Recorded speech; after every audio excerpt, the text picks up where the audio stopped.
ምሕረት አድርግልኝና አድኝኝ ይለያያል። ሰምታችኋል። ግን የቅድስት ድንግል ማርያም ልጅ ምሕረት አድርግልኝ ይቅር በለኝ።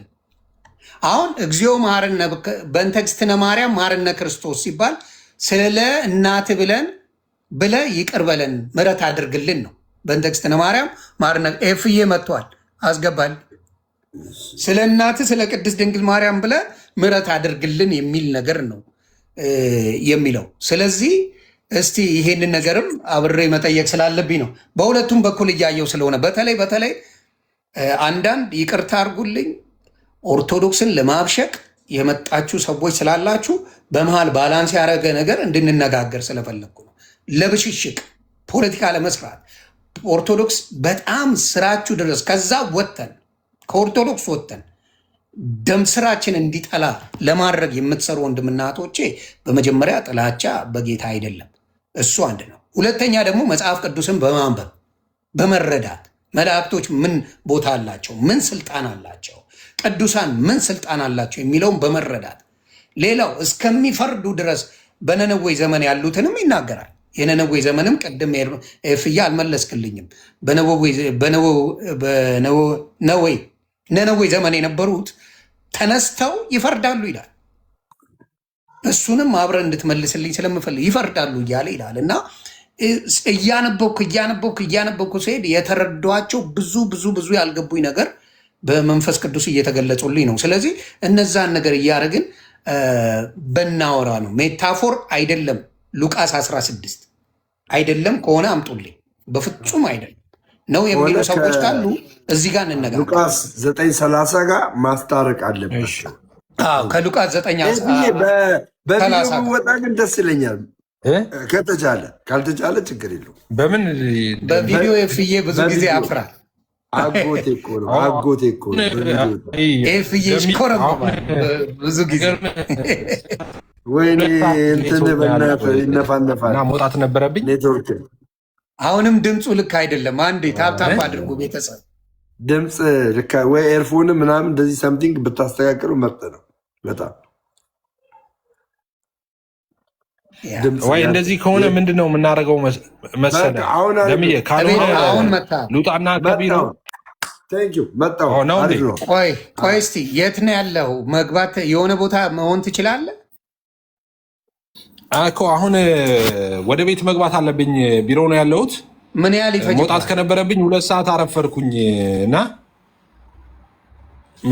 ከቤት መግባት እችላለሁ። አሁን ቢሮ ነው ያለሁት። ኦኬ። ቤት ምን ያህል ይፈጅባል? ቆይ ምን ያህል ደቂቃ ይፈጃል? ከቢሮ ቤቴ በጣም ሩቅ ነው። ሆን አሁን ያለሁበት ቤት ወደ 2 ደቂቃ ፕሮግራም ቢዘጋጅ ይሻላል። እንደዛ ይሻላል። 2 ደቂቃ ያለው ኤፋይ 2 ደቂቃ ነው ያልኩት። 2 ደቂቃ ነው ያለው እኮ 2 ደቂቃ ነው። 2 ደቂቃ ነው። በጣም ሩቅ ነው። 2 ደቂቃ ቤት 2 ደቂቃ ግባ።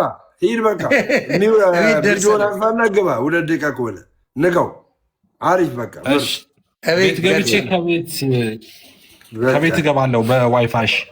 ደስ ይለኛል። ማውራት ስለምፈልግ መጠየቅም ስለምፈልግ ነው።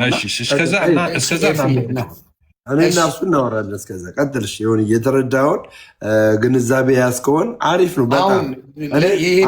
ሌላው ምንድን ነው ይሄ ግንዛቤ እንዳለ ሆኖ በኢየሱስ ክርስቶስ ላይ ሽሽት አሁን አንተ በጴንጤ ስለመጣ የኢየሱስ ክርስቶስ አያስደነግጥም። ብቻውን ስሙ ሲጠራ ኢየሱስ ጌታ ነው ሲባል፣ ኢየሱስ የአምላኮች አምላክ ነው ሲባል፣ ኢየሱስን ብለህ በአደባባይ ብትሰብክ አትደነግጥም። በኦርቶዶክስ የመጡ ሰዎች ሲሉ ጴንጤ ነህ እንደ ይባላል። ይሄ መንፈስ መሰበር አለበት። ተግባባን? አንድ የደውለውለት ነው።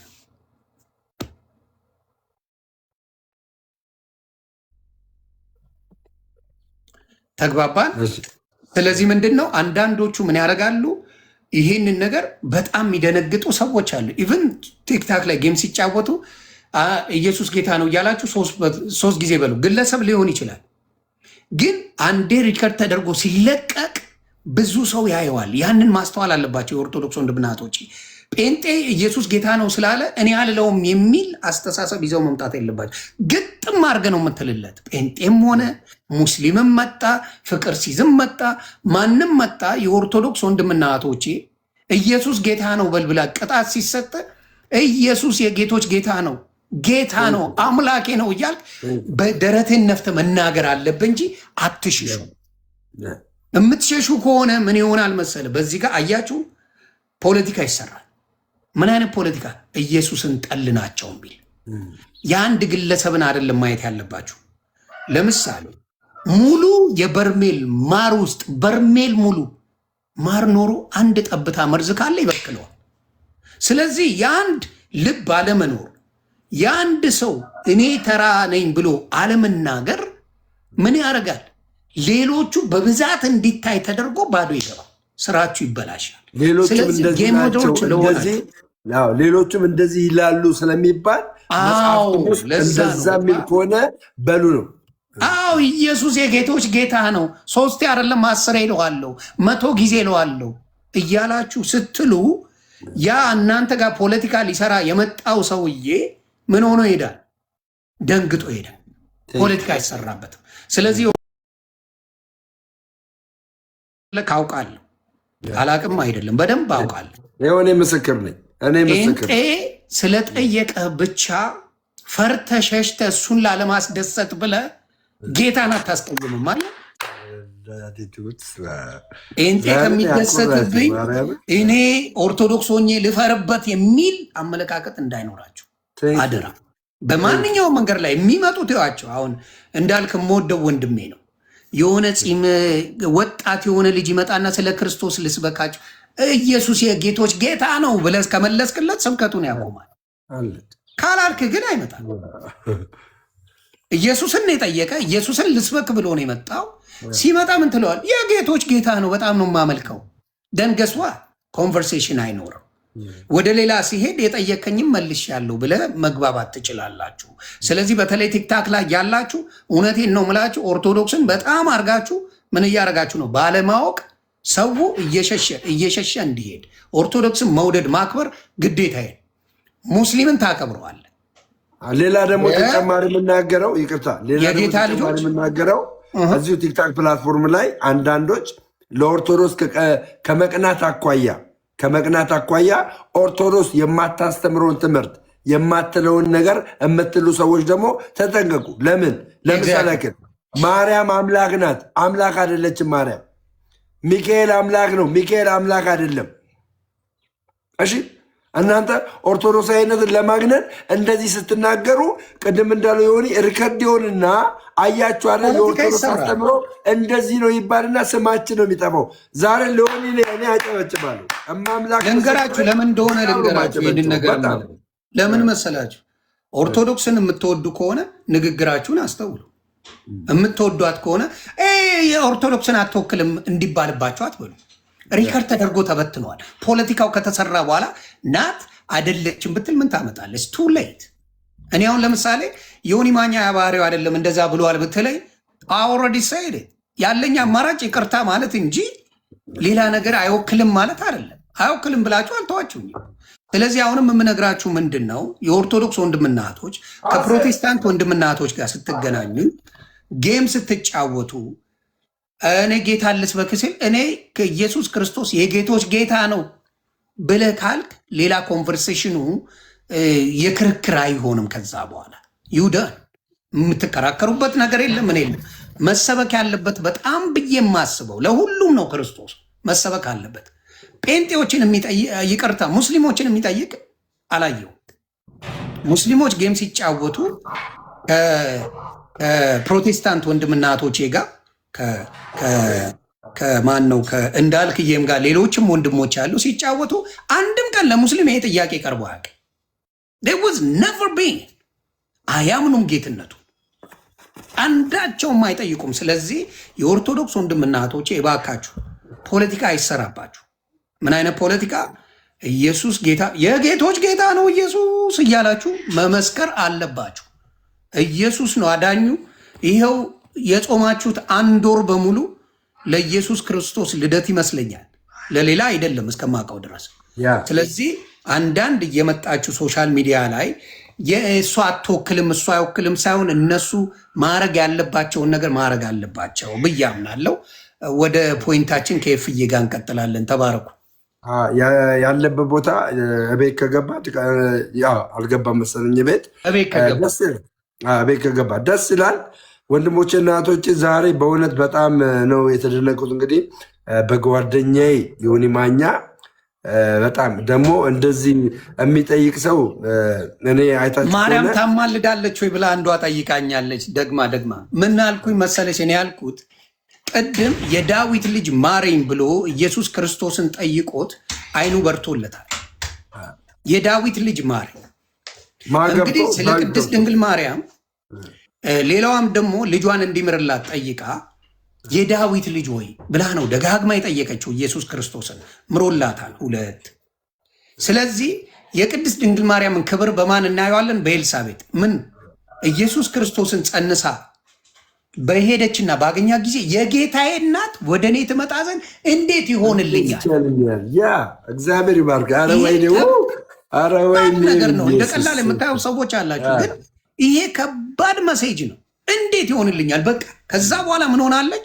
የኢየሱስ እናት ክብሯ ሰማይ ደርሶ በቃ የማይመለስ አይነት ክብር ኤልሳቤጥ ሰጣታለች። ኤልሳቤጥ ራሱ እኮ በፅንስ የያዘችው ዮሐንስን ነው።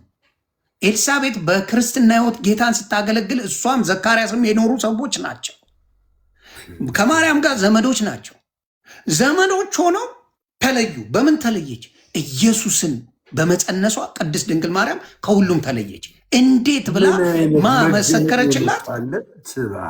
ኤልሳቤጥ እህታችን መገለጥ እንደመጣለ የድንቅኝ ነው። ምን አይነት መገለጥ ማርያምን ምን አይነት ብርሃን እየበራበ ያለ። አረ ልዘግብበት ሰው አረ ዘግብ ፈቅድልሃል። ስለዚህ ተግባባን። ስለዚህ የዳዊት ልጅ ስትል ለአፋችሁ እንኳን ስቅቅ ብሏቸው አያውቅም። እኔ በፕሮቴስታንት ወንድምና እህቶቼ ሳይ የዳዊት ልጅ ማረኝ ብለው መዝሙርም ሲዘምሩ ስቅቅ ብሏቸው አያውቅም። የማርያም ስም ሲመጣ የሆነ የቴክኒክ ብልሽት የሚያመጡት ነገር ግራዬ ነበር። ጌታ ምስክሬ፣ ልክ ማርያም ሲባል ሽምቅቅ የማስደረግ ስሟን አትጥሩ እስከ ማለት ድረስ የመጣው ነገር እኔ ደስ እያለኝ አይደለም። ስለዚህ አመጣጥነን ቢሆን በገባን መልኩ የቅድስት ድንግል ማርያምን ክብር ማውረድ ኤልሳቤጥ አላረገችውም። እንኳን እኛ ተራዎቹ እግዚአብሔርን ስታገለግል የኖረችው የዮሐንስን የወለደችው ዮሐንስ በቅድስና ጠራጊ መንገድ ጠራጊ ተብሎ የመጣው ዮሐንስን የወለደች ኤልሳቤጥ እንኳን የቅድስት ድንግል ማርያም ክብር ሰማይ ሰቅለዋለች። ስለዚህ በድፍረት የምንናገር ሰዎች፣ ቅድስት ድንግል ማርያምን ዝቅ ለማድረግ የምንሄድ ሰዎች ፕሊዝ አንደርስታንድ። የሰዎች መውደዷቸው ሊለያይ ይችላል። የቅድስት ድንግል ማርያም ክብር ግን እሷም ተናግረዋለች። ከዛሬ ጀምሮ ትውልድ ሁሉ ብጽዕት ይሉኛል። ከዛሬ ጀምሮ ነው ያለችው። ቃሉ መጽሐፍ ቅዱሳዊ ነው እንጂ አዳኝ ይሉኛል አላለች። በልጇ ነው የዳን ነው። በልጇ እንደዳንም መጽሐፍ ቅዱስ ይናገራል። ስለዚህ አሁንም እባካችሁ በቅድስት ድንግል ማርያም እንዳልኳችሁ የዳዊት ልጅ ማረኝ ማለት ምን ማለት እንደሆነ ኤፍዬ ያስረዳናል ለሁላችንም። የዳዊት ልጅ ማረኝ ማለትና የቅድስት ድንግል ማርያም ልጅ ማረኝ ማለት ልዩነቱን ማወቅ ፈልጋለሁ። አወንን ነው የዳዊት ልጅ ማረኝ፣ የቅድስት ድንግል ማርያም ልጅ ማረኝ ማለት ቅድስና እንዳላት ኤልሳቤጥ እንግዲህ በአደባባይ ተናግረዋለች፣ በአደባባይ መስክረዋለች። የጌታዬ እናት እንዴት ነው ያለችው። ስለዚህ ቃል በቃል የተናገረችው ስለሆነ ልዩነቱን በዳዊትና በቅድስት ድንግል ማርያም ያለውን ልዩነት ወንድሜ ይነግረኛል። ከዛ በኋላ ስለ መላእክቶችም ብዙ እየተወያየን ነው፣ እሱንም ያስረዳኛል። ስለዚህ የመላእክትን ነገር ደግሞ አንዳቸውንም እንዳትንቁ ይላል የማቴዎስ ወንጌል ምዕራፍ 18 ቁጥር 10 ላይ ብታነቡ እንዳትንቁ። መላእክት አላቸው ነው የሚለው። በእግዚአብሔር ፊት የሚቆሙ መላእክቶች አሉ ይላል። መላእክቶች እንጂ እግዚአብሔር አይደለም፣ መላእክቶች አሉ። ስለዚህ ቅድስናቸውን ቅዱሳን ስንል መልካሞች ናቸው ሲባል የሚጠብቋቸው እነሱን የሚሰሟቸው መላእክቶች አሉ ማለት እንደሆነ መጽሐፍ ቅዱስ እየተናገረ ነው። ስለዚህ ኤፍዬ ከደረስክ ንገረኝና ወደ ጉዳዩ እንገባለን። ካልደረሰ ግን ማውራት እንችላለን። ኤፌ ከደረሰ ሚውት ያበራል። ቤቱ ከደረሰ ሚውት ያበራል። ወገኖቼ ዛሬ ኦርቶዶክሳውያን እውነት ማርያምን ብላችሁ የሆኔን ፎሎ አድርጉት ለፍቅር። አረ ፎሎ እኔ አልፈልግም አባል አነው ምንም እንደማትፈልግ ፎሎ የሚባል አልፈልግም። በጌታ ፎሎ ገለመ በዞቱ ችግር የለውም። ሌላ ሁለት የት ሀገር ገባ? ችግር የለውም እንዳያሳስብ። ሌላው ደግሞ እዚያ ይሄ ሱፐር ማርኬት ያለው እኔ የምኖረው ከዚህ አንድ የኔ ግራውንድ ላይ ነው ያለው ይሄ ሱፐር ማርኬት። ዮኒዬ ዛሬማ ኤፋዬ የሚበላ የሚጠጣ ሁሉን ነገር ይዘህ ነው ከኔ ጋር የምናወራው። ኧረ ኤፋ ስማ ኤፍሬም ኤፋዬ በፍቅር ነው ኤፊ የዛሬ ዓመት እኮ የገና እኮ የዛሬ ዓመት የገና ቀብተሽኛል አባቴ። አዎ አየህ እንትኑ ኔትወርኩ እንትን እያለ ነው። በዚህ አጋጣሚ እስቲ የቅድስት ድንግል ማርያም ልጅ ወይ ማረን እያላችሁ ጻፉ። ውስጥ የቅድስት ድንግል ማርያም ልጅ ወይ ማረን እያላችሁ ጻፉና ኤፍም ከዚህ ነገር ጋር የሚቃረን ነገር አላለም። ጴንጤዎች ደግሞ የእግዚአብሔር ልጅ ኢየሱስ እያላችሁ ጴንጤዎች ደግሞ ጻፉ ማረን የእግዚአብሔር ልጅ ኢየሱስ አስረዳቸዋል። የእግዚአብሔር ልጅ አስረዳሃለሁ።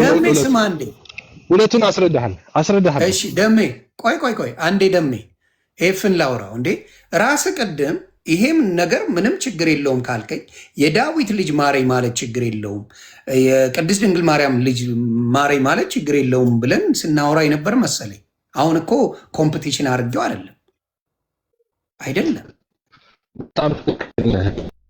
ኖርማላይዝ እንደሆነ ለማወቅ የእግዚአብሔር ልጅ የሚቃወም የእግዚአብሔር ልጅ መሆኑን ክርስቶስ የሚቃወም አንድ የኦርቶዶክስ ልጅ የለም። እቤት ግባና አሁንም ስለሚነፋነፍ መልእክት በደንብ አይደርስም። እቤት ግባ፣ ችግር የለውም። አንተ እስከምመጣ እኔ የተወሰነ 1 ደቂቃ ወይ 30 ሰከንድ የተወሰነ ሀሳብ ልበላችሁ። ምን አለ መሰላችሁ በኢትዮጵያ ኦርቶዶክስ ደምዬ ደርሻለሁ። ቤቴ ደርሻለሁ። በቃ ቤት ግባ። ቤቴ ደርሻለሁ። አሁን እሺ የተወሰነ ልበልና ትቀጥላለህ። ችግር የለውም። በቃ እሺ። እዚህ ያላችሁ ኦርቶዶክሳውያን ባለማተቦች እኔንም ጨምሮ ማለት ነው ምን አለ መሰላችሁ እኛ ለድንግል ማርያም ቦታ የምንሰጣት በትልቅ ደረጃ ላይ ቦታ የምንሰጣት ራሷ ድንግል ማርያም በሉቃስ ወንጌል ምዕራፍ 1 ቁጥር 48 ላይ ምን አለች? ትውልድ ሁሉ ብፅዕት ይሉኛል አለች። ማንም ብፅዕት ተብሎ የተነገረ የለም። ሁለተኛ ነገር ደግሞ በገብርኤል ተበስሮ ጸጋን የተሞላብሽ ሆይ ተብሎ የተነገረለት በብሉይ ኪዳንም እንደገናም ደግሞ ማለት ነው ጌታችን ኢየሱስ ክርስቶስ ከመወለዱ በፊት በነበረ ሰዓት መጥቶ ጸጋ የተሞላበት የለም። ነገር ግን ድንግል ማርያም ማንም ያላገኘውን ጸጋ አገኘች። ከሴቶች መካከል የተባረከችና የተለየች ሆነች፣ የተመረጠች ሆነች። ኦኬ። ስለዚህ ድንግል ማርያም ለእኔ ሁላችሁም ኦርቶዶክሳውያን እኔም ጨምሮ ማለት ነው ድንግል ማርያም ለእኔ የዘላለም ሕይወት አልሰጠችኝም። ልጇ ነው የዘላለም ሕይወት የሰጠኝ። በኦርቶዶክስ አስተምሮስ የእሷ ልጅ የዘላለም ሕይወት ሰጠኝ። በምን አገኘው የዘላለም ሕይወትን? ክርስቶስ ኢየሱስ በመስቀል ላይ ባፈሰሰው ደም ነው የዘላለም ሕይወት አገኘሁት። ድንግል ማርያምስ ምክንያት ሆነች። ምን ምክንያት ሆነች? እኔ የዘላለም ሕይወት እንዳገኝ ምክንያት ሆነች። ለምን? ቅድም ይሁን እያለ ነበረ። የዳዊት ልጅ ሆይ ምን በለኝ እያለ ነበረ። ማረኝ እያለ ነበረ። አያችሁ? አሁንም የድንግል ማርያም ልጅ ሆይ ማረኝ ማለት ድንግል ማርያም ባትኖር ኖሮ ክርስቶስን በድንግል ማርያም ስም አልጠራም ነበረ። ድንግል ማርያም ልትጠራ የቻለችው በማን የተነሳ ነው? በኢየሱስ የተነሳ ነው። በኢየሱስ የተነሳ ማዳነ ደምረው ዳነ። ኦርቶዶክሱ ደምረው በማን የተነሳ? በኢየሱስ የተነሳ። አያችሁ? ኢየሱስን ደግሞ ማሰጠችኝ ድንግል ማርያም። ምክንያታዊ ድህነት ሆነች። እሷ ምክንያት ሆነች፣ ለድህነታችን ምክንያት ሆነች። ዳዊት ለዛ ሰውዬ አይኑ እንዲበራለት ምክንያት እንደሆነ ሁሉ ድንግል ማርያምም እኔ እንድድን ምክንያት ሆነችልኝ። ስለዚህ ሁላችንም ኦርቶዶክሳውያን አስተምህሮታችንም እንድታውቁ የሚያስፈልገው ነገር ማለት ነው። እንድታውቁ የሚያስፈልገው ነገር ድንግል ማርያም እንደ ኢየሱስ ክርስቶስ ሆና አላዳነችንም። ኢየሱስ ነው ያዳንን። ድንግል ማርያም ግን ኢየሱስ እንዲያድነን ምክንያት ሆነች። አየህ፣ ለዚህ ነው እኛ ድንግል ማርያምን ቤዛ ስንል እንደ ክርስቶስ ያለ ቤዛነት አይደለም ለሷ መሰጣት። የክርስቶስ ቤዛነት ይለያል። የክርስቶስ ቤዛነት ይለያል። ክርስቶስ ቤዛ የሆነን በሞቱ ነው፣ ደሙን በማፍሰሱ ነው። ደሜ ጥያቄ አለኝ። ወይ ገባህ ቤት? ገባሁ። አሁን ዋይፋይ አለ፣ ቻርጀር ሰክቻለሁ፣ መጽሐፍ ቅዱስ አለኝ። አሁን 1100 ጥያቄ ይቀበላለሁ። አሁን ልጨርስና ከዛ ከሆን ጋር ትቀጥላላችሁ። ይሄን ሀሳብ ልጨርስ። ስለዚህ እኛ ድንግል ማርያምን የዓለም ቤዛ ስንላት እንደ ክርስቶስ ያለ ቤዛነትን ሰጥተን አይደለም። ቤዛ ምትክ ነው። ለድነታችን ምትክ ነው የሆነችልን ማ ድንግል ማርያም። አየህ፣ ምትክ ምክንያት ነው የሆነችልን። ሔዋን ሰይጣን በሔዋን በኩል መጥቶ ኃጢአት ወደ ዓለም እንዲገባ ማንን ተጠቀመ? አዳምን ተጠቀመ። አዳምን ተጠቀመ። በማ በኩል? በሔዋን በኩል። አየህ፣ ሕይወት ደግሞ በክርስቶስ ወደ እኛ እንዲመጣ እግዚአብሔር ማንን ተጠቀመ? ማርያምን ተጠቀመ። ወንድሞቼና እህቶቼ አይታችኋል። ሰይጣን ሔዋንን ተጠቀመ። እግዚአብሔር ደግሞ ክርስቶስ ወደ እኛ መጥቶ ሕይወት እንዲሰጠን ማንን ተጠቀመ? ማርያምን ተጠቀመ። በዚህ የተነሳ የእኛን አሰባበክ ስታይል ይዞ ወጥቶ እኮ እያቃበበ እኮ ነው ወንጌልን። የእኛን ስታይል ይዞ ወጥቶ እዚህ ቀጥለዋል። ሆን ይቀጥለዋል። ስለ መልአክ ምዕራፍ 18 ዮሐንስ ራእይ ስማ ማስቀመጥ አለብህ። ሰምቷል። እኛ በቂ ደቂቃ አውርተናል። ኤፍሬምን መስማት አለብን።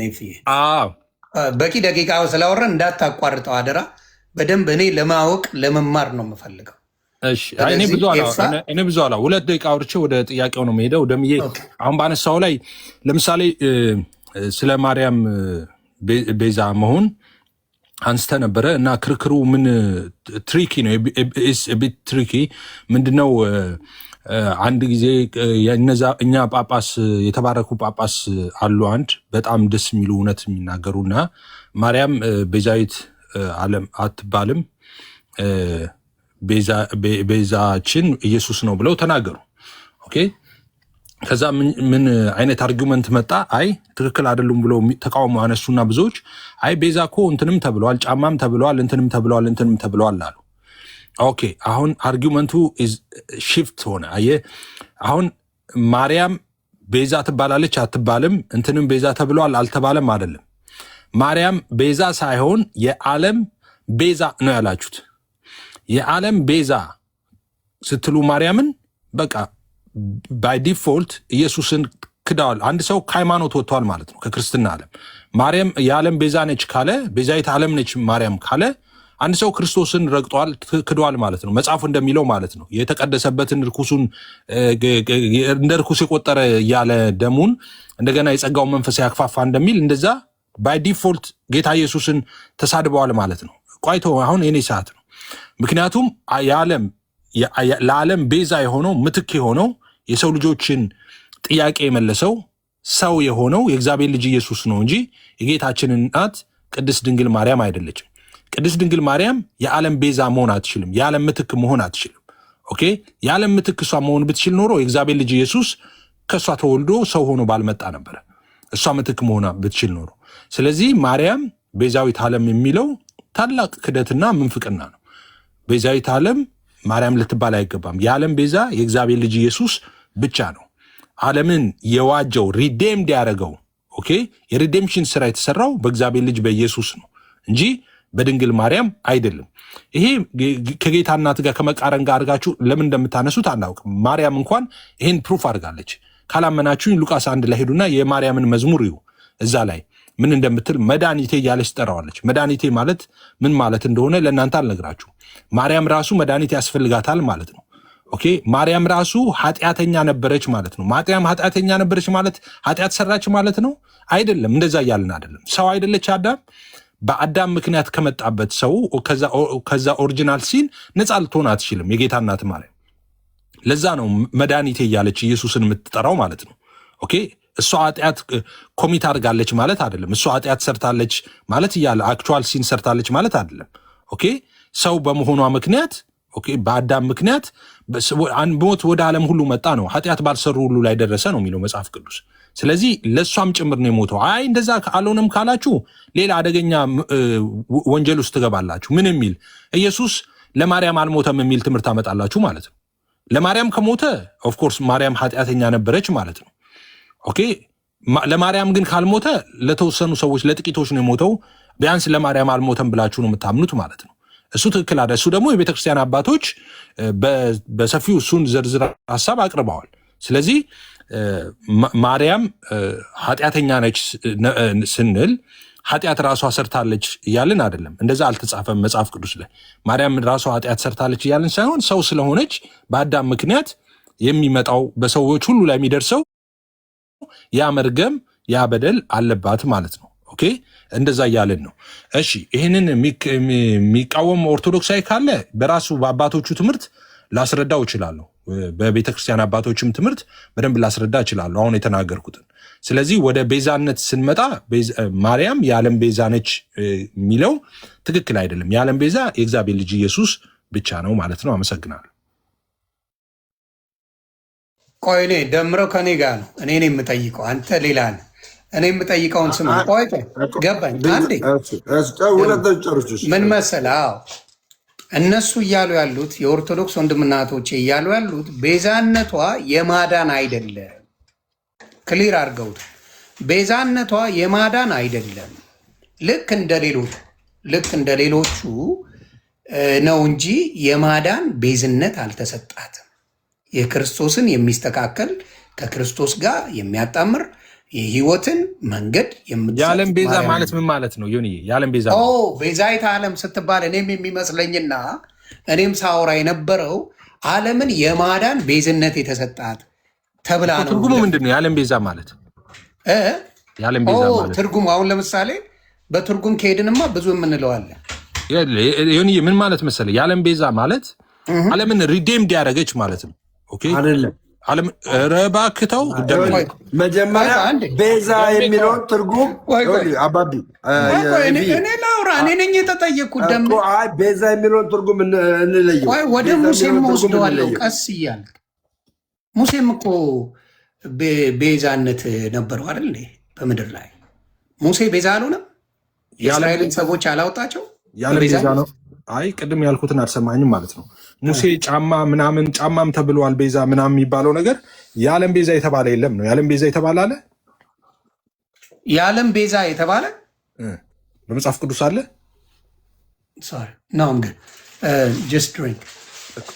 ኖ እያልኩ ያለው ምን መሰለ፣ የዓለም ቤዛ ሊያስብልባት የቻለው ማለት በአደም አዳኝ ናት፣ በእሷ መንገድ ነው መንግስተ ሰማያት የምንገባው ነገር የለም። የዓለም ቤዛ ማለት በቃ ዓለምን ሪዴምድ ያደረገች ማለት ነው። ዓለምን የተበጀች ማለት ነው። አይደለም እነሱ እያሉ ቃሉን ካልከው እነሱማ አይልም እንደዛ። እኔም ላውራ እየተሻማን እናውራ። መጀመሪያ ልመልስልህ፣ ከዛ በኋላ አንተ ታወራለህ። እኛ ኦርቶዶክስ እኔ አሁን ኦርቶዶክስ አለ እኔ ኦርቶዶክስ ሲሆን ቤዛዊት ዓለም የሚል ቃል አለ እና ማርያም ቤዛዊት ዓለም ልትባል አይገባትም እያልክ ነው።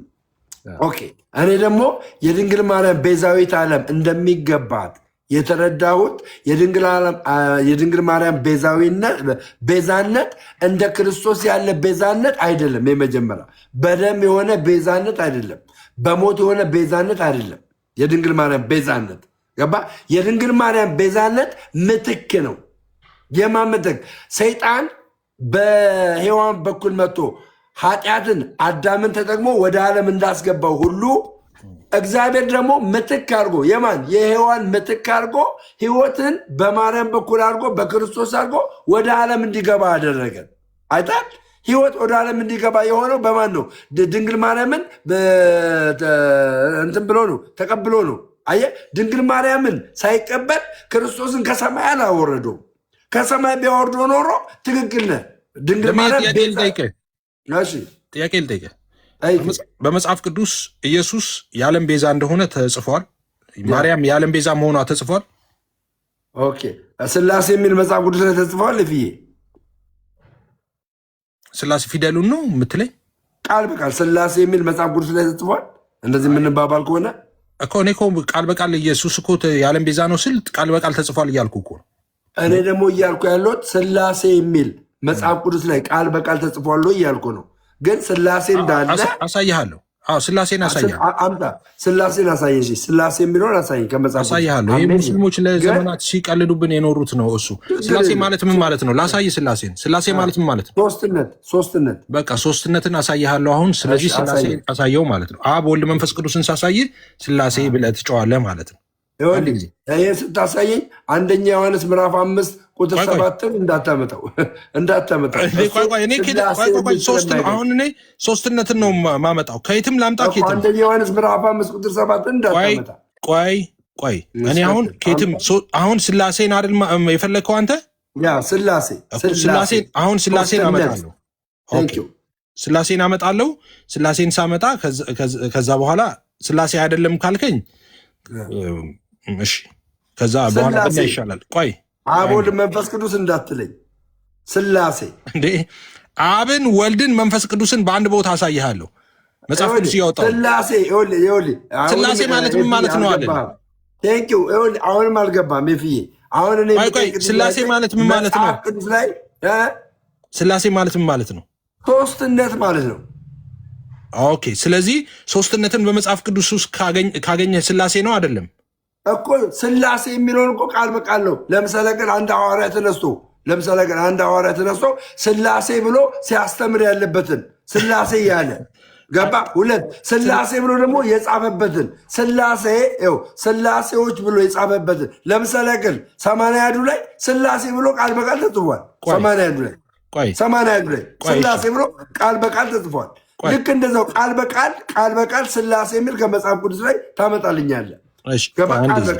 አንድ ጊዜ ደምዬ አሁን ምለው ይሰማሃል አይደል? እኔ ይሰማኛል። ኦኬ ስላሴ ማለት ምን ማለት ነው አለን። ቀስ ብለህ እንደዚሁ መልስልኝ። ስላሴ ማለት ሶስትነት ማለት ነው። ኦኬ ሶስትነት። ስለዚህ አሁን በመጽሐፍ ቅዱስ ይህን ሶስትነት ካየህ ስላሴ አለ ማለት ነው አይደል? እኮ እኔ አሁን የምፈልገው ትርጉሙ ሳይሆን ዋና ፍሬ ሀሳቡን ነው የምፈልገው። ዋናው ፍሬ ሀሳብ ማለት ቤዛ የሚለው ምትክ እንደሆነ ትርጉሙን እየነገርኩ እኮ ነው። ቤዛ የሚለው ምትክ እንደሆነ ትርጉሙን እየነገርኩ ነው። ምትክ የሆነችበት ደግሞ ምክንያት ምንድነው? ሕይወት በክርስቶስ ኢየሱስ ወደ ዓለም እንደመጣ ሁሉ አየህ። እኔም ትርጉሙን ምነግርህ አይደለም። ቆይ ደምዬ አንድ ጊዜ ደንቆሮ ብሎ ይሳደባሉ። በኢየሱስ ስም ምን ብሎ ይሳደባሉ? ኧረ እግዚአብሔር! ኧረ እንደው ምን አይነት ክርስቲያን ነው ግን ያለው? አቤት ኮመንት። አንተ ጎበዝ ነህ። ደስ እኛ ስንት እየተለጠለጥን አንተ ኮመንት ላይ ድው ትላለህ። ደሜ እንትን ትላለህ። ይኸውልህ ዲስትራክት ሆናለህ። ቀጥል። ትርጉሙ ሳይሆን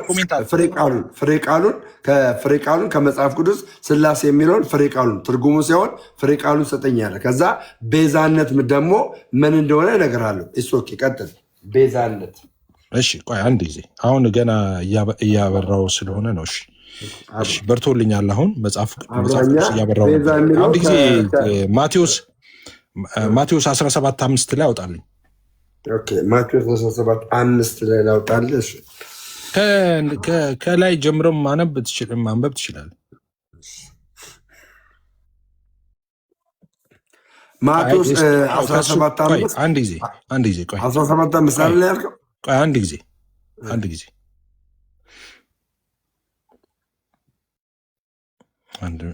እንትን ትዝ አለኝ ታውቃለህ፣ አንድ መዝሙር። እሺ ያንተ ቤት ሆነብኝ እንጂ እሺ አሁን ቀልዱን ተውና የዛሬ ዓመት የገና አስለምደኛል። አሁን ዓመት ሆኖታል። ቀባኝ አባቴ፣ አልተውም ዛሬ የመታረቂያችንን። እሺ 17:5 ያልከው? ኖ ማቴዎስ ላይ ሂድ። እኮ ማቴዎስ ስንት? ማቴዎስ 3 ላይ ሂድ። 3 ላይ ይኸው 3 ስንት ላንብብልህ? ከ15 ጀምሮ አንብብ። እሺ ከ15 ጀምሮ 3:15 እንደዚህ ይላል። ኦኬ በእንግሊዝኛ በአማርኛ ነው ማነብልህ እንደ ስሜትህ። አቤት አቤት ደሜ ሌላ ሌቭል ላይ ነው እኮ ያለው። አረ ይሁን ፓፓ ተመቸሻ? ሰው እንዲሰማ ሁሉም ሰው በአማርኛ ይሁን ለሚል ኢየሱስም መልሶ አሁንስ ፍቀዱልኝ፣ እንዲህ ጽድቅን ሁሉ መፈጸም ይገባናልና አለው። ያን ጊዜ ፈቀደለት። ኢየሱስም ከተጠመቀ በኋላ ወዲያው ከውሃ ወጣ። እነሆ ሰማያት ተከፈቱ፣ የእግዚአብሔርን መንፈስ እንደ ርግብ ሲወርድ በእርሱ ላይም ሲመጣ አየ። እነሆ ድምፅ ከሰማያት መጥቶ በእርሱ ደስ የሚለኝ የምወደው ልጄ ይህ ነው አለ ብሎ ይጨርሳል። እዚህ ጋር ስላሴን አየህ ወይስ አላየሁም? ስላሴ እኔ ላሳይ። ስላሴ ማለት ምን ማለት ነው አለን? አሁን ትርጉሙን እኮ አይደለም ነገር ትርጉሙ ሳይሆን ፍሬ ቃሉን ስላሴ የሚለውን ፍሬ ቃል እኮ ነው ያልኩህ። ስላሴ ማለት ምን ማለት ነው አለን? ቆይ ስላሴ ማለት ሶስትነት። እኔ በደንብ ላብራራለህ። አንተ ብቻ ከሆነ ላግዝ ማርያምን ፍዬ እኔ ልበልና ነው አታግዘኝ። እኔ መቼ አግዘኝ አልኩ? እኔ ሳልናገር ምዕራፍ 5 ላንብብልህ። ልናገር ከዚህ የበለጠ የሚያብራራውን ምዕራፍ 5 እንድታብራራው አይደለም። እኔ ስላሴ እንድታብራራው አይደለም የፈለኩት። እኔ የፈለኩት ስላሴ ቃል በቃል ልተንፍስ። እሺ ምንድነው ስላሴ በመጽሐፍ ቅዱስ ውስጥ አለ ወይ? አዎ አለ። ስላሴ የምትለዋን ቃል ከሆነ መጀመሪያ ጠይቄህ ነበረ። ቃል ከሆነ የምትፈልገው መጽሐፍ ቅዱስ ላይ ሲጀመር መጽሐፍ ቅዱስ ላይ ስላሴ የሚል ቃል ማን ፈልጋለም? ስላሴ ማለት የስነ መለኮት ቋንቋ ነው። ስላሴ የሚለው ስላሴ ማለት ሶስትነት ማለት ነው። ኦኬ ስለዚህ መጽሐፍ ቅዱስ ላይ ስላሴ አለ? አዎ አለ። ስትፈልግ ሶስትነት ነው የምትፈልገው። ቤዛነት ማለት ምን ማለት ነው? ቤዛነት ማለት ቆይ አንድ ጊዜ ይጨርስ። ለመጠየቅም እኮ የሚያመች ደምር አያስጨርስም። ደሜ ስታስጨርሰው ስተትም ካለ ጥሩንም ነገርም ካለ ለአንተ በቂ መልስ አለ። ስለዚህ ቤተሰብ ይዤ የመጣሁት ምንድነው ኢየሱስ ተጠምቆ ሲወጣ እንግዲህ መንፈስ ቅዱስ ደግሞ በርግብ አምሳል ሲወርድ አባቱ ደግሞ ከሰማይ የምወደው ልጄ ሲላል እና ስላሴ ማለት ይሄ ነው። ስለዚህ መጽሐፍ ቅዱስ ላይ በመጀመሪያ እግዚአብሔር በሚለው ኤሎሄም ከሚለው ጀምሮ እስከ መጨረሻው የራእይ መጽሐፍ ድረስ ስላሴ አለ በመጽሐፍ ቅዱስ ውስጥ። ሶስትነት ባገኘህበት ሁሉ ስላሴ ነው። ያ ማለት ትርጉም ምናምን የምትለው አንተ ጂሰስ ለምን አላለም ልትል ነው ቆይተ ኢየሱስ ስላለ አማርኛው ማለት ነው። ኢየሱስ ካለ በቃ ኢየሱስ አለ ማለት ነው። አማርኛ መጽሐፍ ቅዱስ ውስጥ ጂሰስ የሚል ነገር አትፈልግም። ልክ እንደዛ ማለት ነው። ስላሴ የሚለውን ነው የምፈልገው ከማለት ይልቅ ስላሴ ማለት ምን ማለት ነው? ስላሴ ማለት ሶስትነት ማለት ነው። ያን ሶስትነት ነው ስላሴ ያሉት አባቶች። ስለዚህ የምትፈልገው መጽሐፍ ቅዱስ ውስጥ ያን ሶስትነት ነው። ሶስትነት ከሌለ ስላሴ የለም። ሶስትነት ካለ ግን መጽሐፍ ቅዱስ ላይ ስላሴ ያ ነው፣ ስላሴ አለ ማለት ነው። እሺ ከዛ ጋር ስለማይገናኝ ነው። ሌላ ወደ ቤዛነት ልምጣ፣ ወደ አንተ ቤዛነት ማለት ነው። ቤዛ የሚለው ቃል አሁንም አንተ ሽፍት ለምን ምን ልታደርገው ፈለክ መሰለ? ቤዛ የሚለው ቃል አልክና ምን ማለት ነው አልክ። ቤዛ የሚለውን አይደለም የምትፈታው። አሁን መፍታት ከፈለክ በትርጉም ቀጥታ አልጠይቅም። አንተ ኤግዛክት ወርድ ፋላሲ አልሰራም። እኔ በቀጥታ የተጻፈ ለማርያም ምናምን አልልም። በተዘዋዋሪም ማርያም የዓለም ቤዛ መሆኗ የተጻፈውን አምጣ። በተዘዋዋሪ ስትፈልግም ማርያም ቤዛ መሆኗን አላልኩም። ማርያም የዓለም ቤዛ መሆኗን በተዘዋዋሪ አምጣ። እኔ እና ዛሬ እኔም ማርያም የዓለም ቤዛ ናት የሚል መዝሙር እዚሁ ጽፌ እወጣለሁ። እሺ ቴንኪው። ምን አለ አሁን ስላሴ የሚለውን ፍሬ ቃሉን ፍዬ አላመጣልኝም። ፍቺውን ያመጣልኝ። ፍቺውን እኔም የስላሴ አማኝ ነኝ። ስላሴ ወይ ደግሞ ትሪኒቲን እንዴት አድርጌ ማስረዳት እንዳለብኝ ከመጽሐፍ ቅዱስ የተለያየ ክፍሎች አምጥቼ መናገር እችላለሁ። ለምሳሌ ቅድም እንዳልኩ 1 ዮሐንስ ምዕራፍ 5 ቁጥር 6 ጀምሮ እንደዚህ ይላል፣ በውሃና በደም የመጣ ይህ ነው፣ እርሱም ኢየሱስ ክርስቶስ ነው። በውሃና በደም እንጂ በውሃ ብቻ አይደለም። መንፈስ እውነት ነውና የሚመሰክርም መንፈስ ነው። የሚመሰክሩትም መንፈሱና ውሃው ደሙም ሶስት ናቸውና ሶስቱም በአንድ ይስማማሉ። ይሄ የስላሴ አስተምሮ ብዬ ኦንሊ ጂሰሶችን ዲፌንድ የማደርግበት እንደውም ምን ይላል መሰለህ እዚህ ጋር እንግሊዝኛው በደንብ አድርጎ የሚያብራራው እንግሊዝኛው እንደዚህ ይላል ፎር ዜር ይሄ ለስላሴ ይጠቀሳል። ደም ስማኛ እንዴት እንደሚጠቀስ ፎር ዜር ክፍሉን አውቀዋለሁ፣ ግን ከአንተ በፊት የጠቀሰ አለ እሱን በቤተክርስቲያን ስማኝ ችግር ይህን ስማኝና ከዛ በኋላ እንቀጥላለን። ፎር ዜር አር ዛት ቢ ሪከርድ ኢን ሄቨን ዘፋዘር ይላል አብ ማለት ነው። ዘወርድ ይላል ቃል ወልድ ማለት ነው። ዘሆሊ ጎስት ይሏል መንፈስ ቅዱስ ማለት ነው። ከዛስ ኤንድ ዚስ ይላል እነዚህ ይልና ሶስት ናቸው ይላል። ምን ብሎ ስሪ ይላቸዋል። ስሪ እነዚህ ስሪ የሚላቸውን ደግሞ አር ዋን ይላቸዋል። እነዚህ ሶስት ደግሞ አንድ ናቸው ብሎ ትሪኒቲ ላይ በደንብ አድርጎ ዲፌንድ የሚያደርግ ቃል ነው። ኦኬ ይሄ ያንተ ነው የኔ አይደለም። የኔ ነው። የድንግል ማርያምን ቤዛነትን እንዴት ታስቀምጣለህ ታዲያ? ደምረው ለምን ታስቀምጣለህ? ድንግል ማርያምን ቤዛ ብለህ እንዴት ታስቀምጣለህ? በተዘዋዋሪ አምጣልኝ ያልከኝ፣ እሺ በተዘዋዋሪ ሳመጣለህ እዚህ አንደኛ ማን ነው ሉቃስ ወንጌል ምዕራፍ 6 ላይ ምዕራፍ አንድ ላይ መልአኩ ድንግል ማርያምን ያላትን ቃል እስቲ እናየዋለን። መልአኩ እንደዚህ ይላታል። ምዕራፍ 1 ቁጥር 30 ላይ መልአኩም እንዲህ አላት፣ ማርያም ሆይ በእግዚአብሔር ፊት ጸጋን አግኝተሻል። በማ ፊት? በእግዚአብሔር ፊት። ድንግል ማርያም ለምንድን ጸጋን ያገኘችው? ለምንድን ጸጋ ማግኘት ያስፈልጋት? ለምንድን ነው ድንግል ማርያም ጸጋ ያስፈልጋት? አንድ ነገር በእሷ ህይወት ላይ ሀፕን ስለሚያደርግ ነው። ያ ሀፕን የሚያደርገው ነገር ምንድን ነው? ኢየሱስ ክርስቶስ ነው። ኢየሱስ ክርስቶስ በእሷ ህይወት ላይ ሀፕን ሲያደርግ ምን ለመሆን ነው? የዓለም አዳኝ ሆኖ ለመከሰት ነው። የዓለሙን ኃጢአት ለማስተሰረይ ለመምጣት ነው። ስለዚህ ምን ሆናለች? ድንግል ማርያም ምክንያት ሆናለች። በምን? በእግዚአብሔር ምክንያት ሆነች በእግዚአብሔር። ከዛ በኋላ ምን ይላታል? በእግዚአብሔር ፊት ጸጋን አግኝተሻል፣ አትፍሪ፣ እነሆ ትጸንሻለሽ። አየህ፣ የምጸንሰው ዝም ብሎ አይነት ወንድ አለ የምጸንሰው።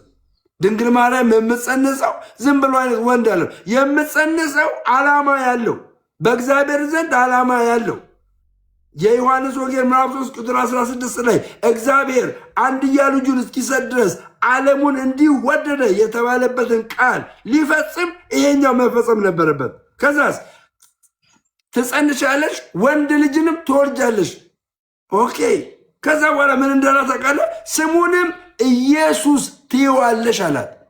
በአይሁድ ስርዓት ስም ማውጣት የሚችለው አባት ነው እንጂ እናት ስም ማውጣት አትችልም።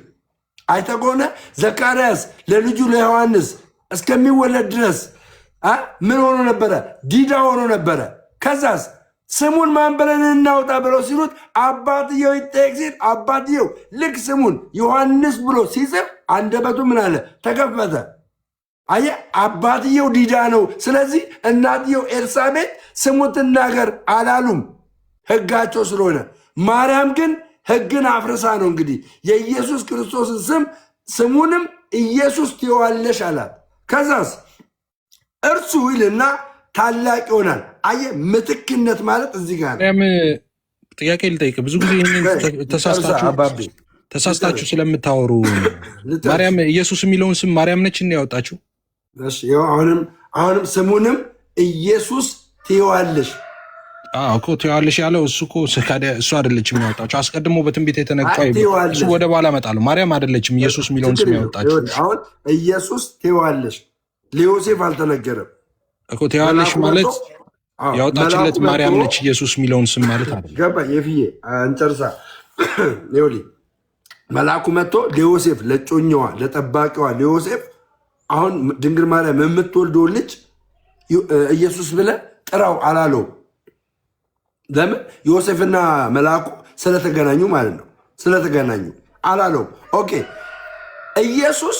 ኢየሱስ ምትክ በሆነችው በድንግል ማርያም ቤዛ በሆነችው በድንግል ማርያም። ለምን ቤዛ የምንለውን እኛ ምን ብለን ስላልን ምትክ ብለን ስላስቀመጥን በድንግል ማርያም የመጣውን ኢየሱስ ክርስቶስ ለምን መጣ?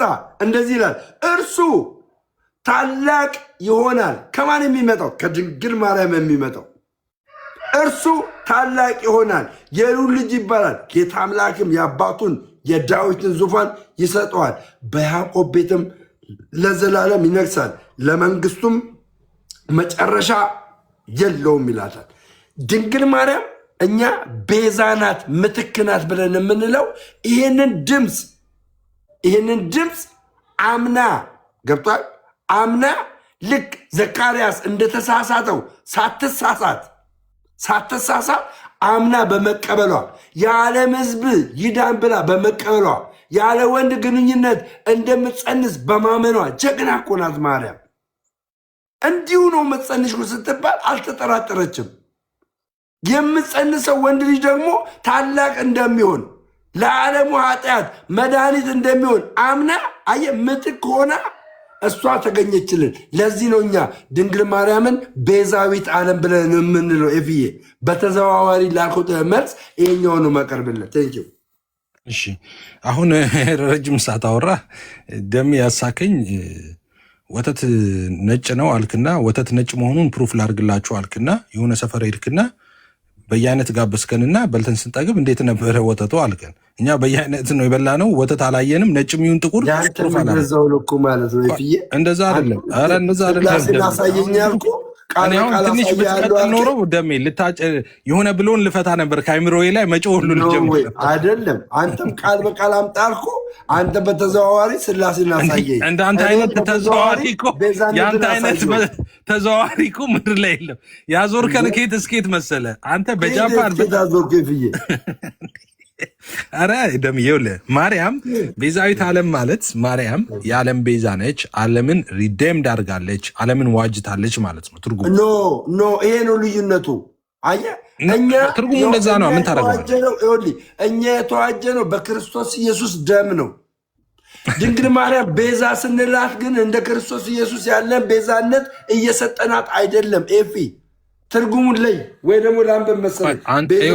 ምን መሰለህ? ቆይ አንተ እኮ ምን ማለት አንተ እኮ አይደለም ምን ማለት መሰለህ? ያ ማለት ምን ማለት መሰለህ?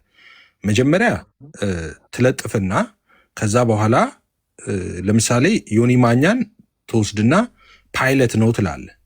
ከዛ ዮኒ ማኛ አይ ዮኒ ማኛ ፓይለት አይደለም የሚባል አርጉመንት ሲመጣብህ አይ እንደ ሌሎቹ ፓይለቶች አይደለም ትላለህ። በቃ ፓይለት ነው ካልክ ፓይለት ነው ብለሃል። ወይም መተው ነው ፓይለትነቱን። የሚያስማማ ሀሳብ ላምጣ። ገባኝ የፍሻ የምትለው ግን የሚያስማማ ሀሳብ ላምጣ። አሁን ለምሳሌ በስም ደረጃ ቤዛ የሚባሉ ሴቶች አሉ።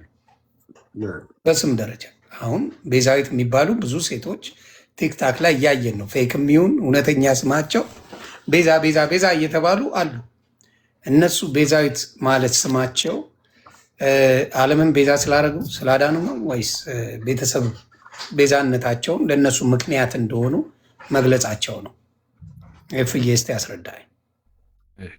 ቅድም እንደዛ ነበር እኮ ያልኩ። አርጊመንቱን ወደዚያ ይወስዱታል፣ ወደ ቤዛ አይደለም አርጊመንቱ። አሁን እኛ አርጊው ስናደረግ የቆየነውም ቤዛ ማርያም ቤዛ የሚለውን አይደለም አርጊው ስናደረግ የነበረው። አርጊው ስናደረግ የነበረው ማርያም የዓለም ቤዛ የሚለውን ነው። የዓለም ቤዛ ማለት ዓለምን መጨመሩ ነው የምትለኝ? አዎ የዓለም ቤዛ ማለት በቃ ዓለምን አዳናቻችሁ እኮ ነው። በቃ ግልጽ ብለው ነው መሴጅ። ቆይ አንዴ ደሜልን የምጠይቀው ተረጋጋ። አቤት ጨጓራ ግን ይሰራል ደንቤ ለማወቅ ፈልጌ አይ ቲንክ ጨጓራውም ፀጉሩም የተመለጠው እንደዚህ ትዕግስት ስለሌለ። አንድ ትቀጥላላችሁ። ትርጉሙ ላንብብላችሁና ከዛ ትቀጥላላችሁ። የቤዛን ትርጉም ከዛ ትቀጥላላችሁ። ሁለታችሁ ናችሁ የምትቀጥሉት። እኔ ትርጉሙን ብቻ ነው የማነበው። ኦኬ ቤዛ የሚለው ትርጉም ይሄኛው ያው የመጽሐፍ ቅዱስ መዝገበ ቃላት ነው። ቤዛ የሚለው ትርጉም የተያዘን ወይም የተወሰደን ነገር ለማስመለስ የሚከፈል ዋጋ ይለዋል።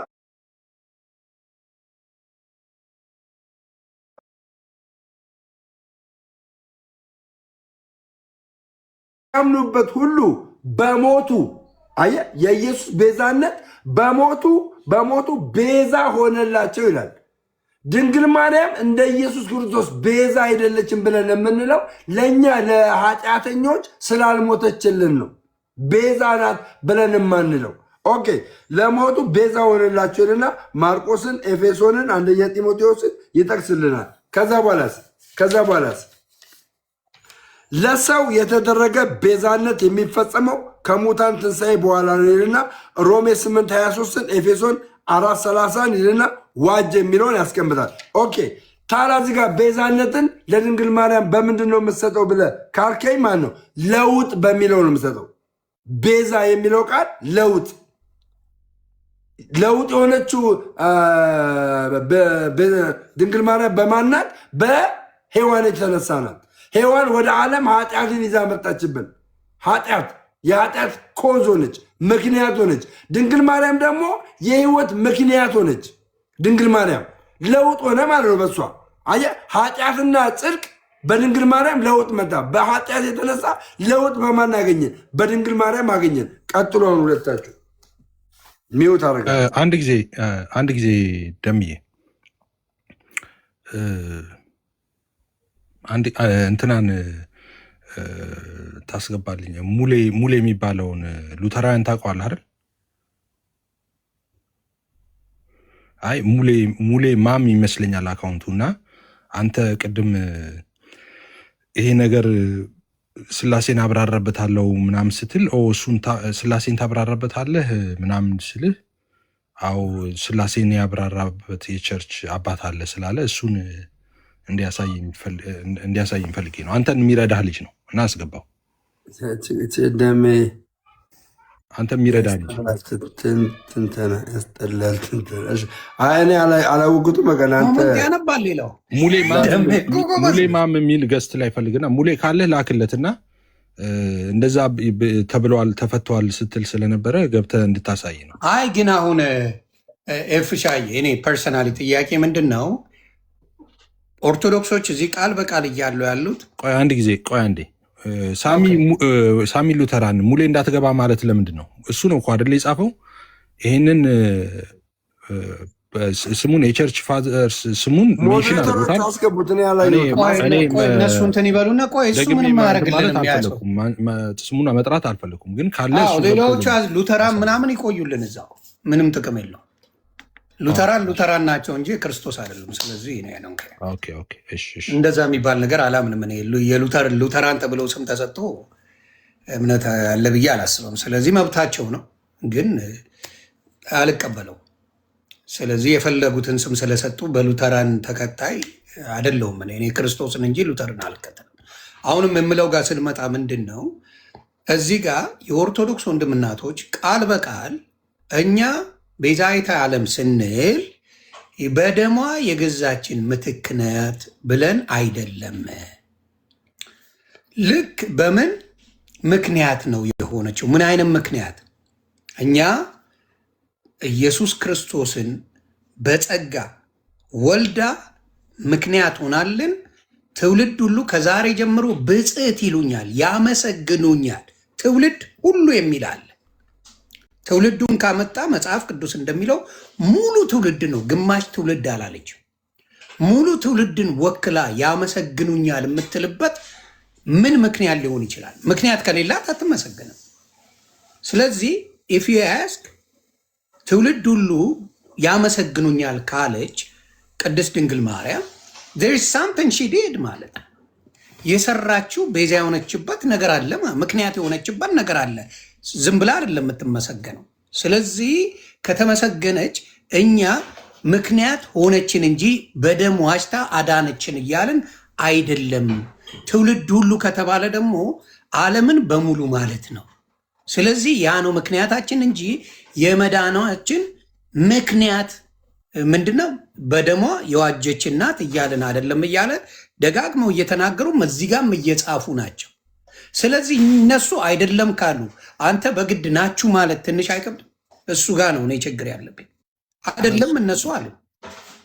አሁን አንተ በግድ ናችሁ ከተባለ እኔ አሁን ለምሳሌ እኔ በክርስቶስ ነው የማምነው ስል አንተ አታምንም ካልከኝ ችግሩ ያለው ማጋ ነው አንተ ጋር እንጂ እኔ ጋር አይደለም። እኔ በክርስቶስ አሁንም እነሱ ቅድስት ድንግል ማርያም ምክንያት ሆነችን አሉ እንጂ ኖኖ በደሟ ዋጀችን፣ በእሷ መንገድ ነው ቀጥታ የሚገባው ብለው እየሰበኩበት አይደለም። ያንን ትምህርት ራሱ ሰብረውታል። አንዳንድ ሰዎች በልምድ ያሉትን አባባል ነው፣ ይሄ አይገናኝም። ምክንያት እንጂ በደሙ ያጀን ክርስቶስ ኢየሱስ ነው እያሉ በአደባባይ ስለመሰከሩ ይህንን ነገር አይደለም ካሉ ናቸው ብለን ማለቱ ለእኛ ተገቢ ነው ወይ? መቀበል ነው ያለብን ወይስ መቀበል የለብንም? አይደለችም ብለው ሙሉ እዚህ ጋር እየጻፉልን ነው። በግድ ናቸው ትርጉሙ ለእኛ የገባን በዚህ ትርጉም ነው ካልከኝ፣ አይ እኔ አስረዳው እኮ ለምሳሌ እንደ ምሳሌ እንውሰደው። ኢትዮጵያ ላይ እንደ ፖለቲካም ተወርቷል። ሰግጥ ፈምስ እኔ አልተስማማሁበትም። ሰግጥ ፈምስ ተብሎ ያዙ ይልቀቁኝ ሲባል ኖ ሰግጥ ፈምስ ሚኒንጉ ሌላ ነው ስል ደግሞ የተቀበሉ ሰዎች አይ በዛ አላየ ነውም እኛ ጠንክረ ስራ ማለት ነው፣ እኛ በጥሩን ያየ ነው፣ እኛ በዚህን ያየ ነው ብለው ደግሞ ያዩት ሰዎች ተቀበሉት። ስለዚህ በመሃላችን ያለ የትርጉም ልዩነት እንጂ ማርያምን እንደ ቀጥተኛ አዳኝ፣ ፈዋሽ፣ አዳኝ ነገር አድርገው የተቀበሉ ናቸው ብዬ አላምንም። ስለዚህ እሱን ነገር ወንድማችን ቢያስረዳን ደስ ይለኛል። ያንን ነው። አመሰግናለሁ ዮንዬ።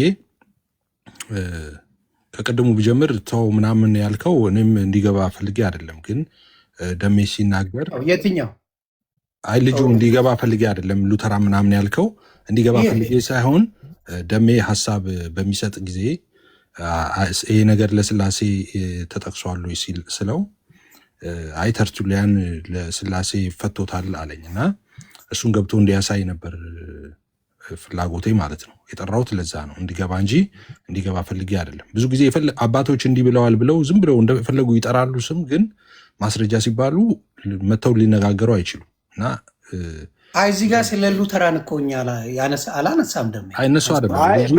ምን አለ መሰለ ኤፍዬ፣ አሁን እዚህ ጋር አንደኛ ዮሐንስ ምዕራፍ 5:7 ላይ አንተ ራስህ ማን ነው ተው አባቶችን ተርቱሊያንን ተውና አንተ ራስህ እንግሊዘኛውንና በተለይ እንግሊዘኛውን በትፈታ ፋዘርስ እያለ ወርድ እያለ እንደገና ደግሞ ሆሊ ጎስት እያለ እነዚህ ደግሞ ሶስት ናቸው እያለ እነዚህ ሶስቱ ደግሞ አንድ ናቸው እያለ ይህንን ለስላሴ አንጠቀመውም ትላለክ?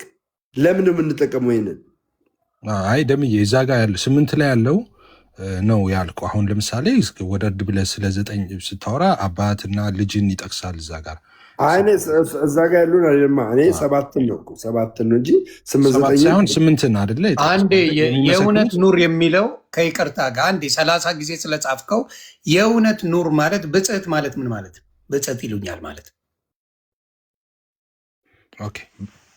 ብጽዕት ማለት ያው ብለስድ ይሉኛል ማለት ነው። ብለስድ ነው የሚለው የተባረከች ይሉኛል፣ ያመሰግኑኛል ማለት ነው።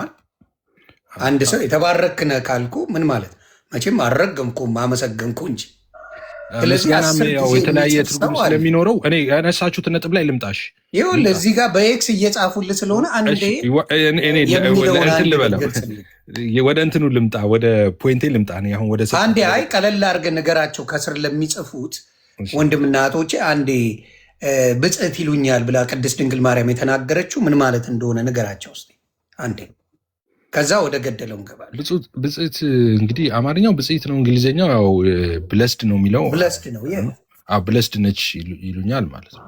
ወደ ዝሜን አንተ በገባ በተረዳ ውስጥ ንገረኝ ምን ማለት ነው?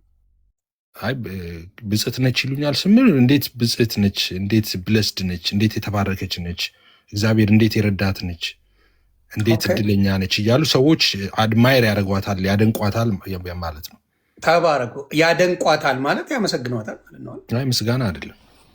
አድናቆት እንዴ ሰው ታመሰግነኝ? ቆይ እፍዬ እንዴ ዛሬ ስላካፈል ከንቃል ኤፍሬም በጣም አመሰግናለሁ ሌለ እንዲ የማርያም ሲሆን ለምንድን ነው የሚጎረበጠው? እኔ ሰው ግራ የሚገባኝ ነገር እኔ አይደለም ምስጋና የሚለው አይደለም። ምስጋና የሚለው በብዙ ነገር ስለሚተረጎም ለዛ ነው ቅድም ምስጋና የሚለው አልኩ። በምስጋና አምልኮ አይደለም ስለ አምልኮ እያወራሁ አይደለም። አምልኮ የሚሆንበት ጊዜ አለ። ማርያምን አምልኮ የሚል ትምህርት የለም። የሚሆንበት ጊዜ አለ። ብሬክ ዳውን መደረግ አለበት። እሺ ብሬክ ዳውን አድርግልኝ። አሁን ለምሳሌ በምንድን ነው አንተ ብሬክ ዳውን ያደርገው? የእግዚአብሔር ልጅን ኢየሱስ ክርስቶስ መውለድን ማመስገን ቅሬታ የሚያስነሳ ከሆነ ይሄ ዳግለሳዊ ትምህርት መልስ እንትን ልበል። የመጀመሪያ መልስ አልሰጠውም ለተነሳብኝ ጥያቄ መልስ ልስጥና ያ እዚህ ጋር ላለው ይቺን ነገር በአጭሩ አድርገህ እየነገርኩ ነው። ቅዱስ ገብርኤል መጥቶ እሱ አብስሯል፣ የተባረክሽ ነች ብሏል። ከሴቶች መካከል የተባረክሽ ነች ብሎ ብለስ ዳርጓት። ቅዱስ ገብርኤል የእግዚአብሔር መልአክ ነው ማወራ ብሏት። ከዛ በኋላ እሱን ሰምታ ምን አለ? የትውልድ ሁሉ ብፅዕት ይሉኛል፣ የተባረክሽ ነሽ ይሉኛል ያለችውን እናት ምንድን ነው ለምስጋና የሚቆጣጥቡት ነገር? ለማንም ማስተር ይሰግደለ እንደ ማንም እንዴት ነው ማስተውሉ ሲናገሩ? ማርያም ሲባል ደማቸው የሚፈላው ለምንድን ነው? አሩን ጌሬ ማን ነው ደሙ የሚፈላ? እንደዛ ደሙ የሚፈላ ይኸው እያየው አይደል እንዴ? የማርያም ሲሆን የሚያለቅሱት እዚህ ጋር እንደሱ አይደለ? እነግርሃለሁ እኔ አሁን እሱ ላይ ለምን እንደሆነ እነግርሃለሁ። አሁን እስቲ አስረዳኝ በምትፈልገው ቋንቋ አስረዳሃለሁ። ለምሳሌ ምስጋና የሚለው ቃል ብሬክዳውን የሚደረግ ነገር ነው ስል ምን ብሬክዳውን አለው ደግሞ ምስጋና አልከኝ። ኦፍኮርስ ብሬክዳውን ይደረጋል እንጂ ለምሳሌ እግዚአብሔርን አመሰግናለሁ እኔ አንተ ቅድም እንዳልከው ደምረውን አመሰግናለሁ አንተን ላመሰግን እችላለሁ አልክ። አሁን ሁለቱ የተለያየ አይደለም። እኔ አሁን እግዚአብሔርን ሳመሰግነው እግዚአብሔርን ማመሰግንበት ወይ ኦኬ እና አንተን ደግሞ ታንኪዩ ስለመጣህ ምልበት ወይ አንድ አይነት አይደለም፣ የሚገናኝም አይደለም። ኦኬ ስለዚህ ማርያምን አመሰግናለሁ ሲል አንድ ሰው ምን እያለ ነው? ማርያምን እግዚአብሔር በሚመሰገንበት በዛው ልክ የሚያመሰግኑ ሰዎች ስላሉ ማለት ነው። ስለዚህ ይሄ ሰውዬ ፍሬን ቢይዝና ቆይ ምን ማለት ነው ይሄ ነገር ቢል ልትፈርድበት አይገባም። ይሄ ሰው እና ነግረኸው ግን አስረድተው አይ እንደዚህ ማለቴ ነው ስትለው የሚረዳ ከሆነ ያ ሰው የምትነግረውን ነገር ከሰማ በኋላ አይ ቲንክ መረዳዳት ይኖራል። ምን እያልክ እንደሆነ መልካም። አሁን ለምሳሌ ልጠይቅ እዚህ ጋር የኦርቶዶክስ አመሰጋገን ትምህርቷ ሰውየውን አይደለም። በሰውዬ ከሄድን እኛም ቤት ብዙ ጉድ አለ። በሰውዬ ሳይሆን የኦርቶዶክስ ትምህርቷ ላይ የማርያም ምስጋና የአምልኮ ምስጋና ነው፣ የክብር ምስጋና ነው ያላት። አሁን ልመልስ ይህንን። አሁን እንዳትገቡብኝ ማለት ነው። አሁን እንዳትገቡብኝ አጠቃልዬ ነው የምመልሰው። ቅድም የጠይቀኝ ስላለ ማለት ነው። ማርያም ከዚህኛው ነው ከቤዛነት ነው የሚጀምረው። አይ ማርያም የዓለም ቤዛ ናት ብንልም እኛ እኮ ክርስቶስ ኢየሱስ ቤዛ በምልበት አይደለም እንደዛ ደሟን አፍስሳ እንደዚህ ሆና እንደዚህ አዳነች ማለታችን አይደለም ምናምን እና ይሄ እንግዲህ አፍንጫው ላይ ንፍጦ የደረቀ ሕፃን ልጅ የለም እዚህ ጋር እንደዛ አይነት ጅላጅል የለም። የቤተክርስቲያኒቷ ትምህርት ኦብቪየስ ነው። አሁን ከተፈለገ እኔ ማሳየት እችላለሁ እዚህ ጋር ከፍቼ ማለት ነው ምን ማለታቸው እንደሆነ ቤዛ ሲሉ ማለት ነው። እንደሚሉት አይደለም። ለኢየሱስ የሆነውን ቤዛነት ነው ለማርያም የሚሰጡት። ማርያም የዓለም ቤዛ ነች ማለት ዓለምን አትግባ ደሜ አይደለማ። እኔ ኦርቶዶክስ ነኝ። የድንግል ማርያም ቤዛነት ይጨርስ ከማዳን ጋራ እንዴት አደርገዋለሁ? ከሞት ጋራ እንዴት አደርገዋለሁ? ይጨርስ። ማስረጃ ላምጣ ደሜ ይጨርስ። እሱ አስተምሮ ማስረጃ ላምጣ። አሁን የሚጠቅም ደሜ የእናንተን ቤተክርስቲያን ማስረጃ ላምጣ። አስተምሮች ካለ ምን መደረግ አለበት? መስተካከል አለበት። ስለዚህ ጥሩ ነገር ነው የጠቆመው። ስለዚህ ልክፈት ማስረጃ ላምጣ እኮ ከመጽሐፍ ቅዱስ ነው የምታመጣልኝ። ለምን ከቤተክርስቲያናችሁ መጽሐፍ ነው አታምንበት?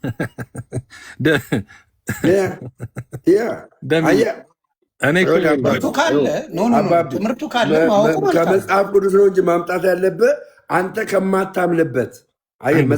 በመጽሐፍ ቅዱስ አንግባባ። አንተ ከማታምንበት መጽሐፍ ማምጣት አትችልም። አታምንበትማ። አሁን ጥያቄ አለኝ። ይኸውልህ እስካሁን በስነ ስርዓት በመጽሐፍ ቅዱስ ባለው እኔና ኤፍ እየተነጋገርን ነው፣ ሁሉም እያለ ነው። አሁን ግን ኦርቶዶክስ የምታምንበት ሌላ ትምህርቶች ካሉ ቅድስት ድንግል ማርያምን ወደ ሌላ የሚወስድ ካለ ናዊ ጋር ኳስችን አይደለም፣ ትምህርቱ መስተካከል አለበት።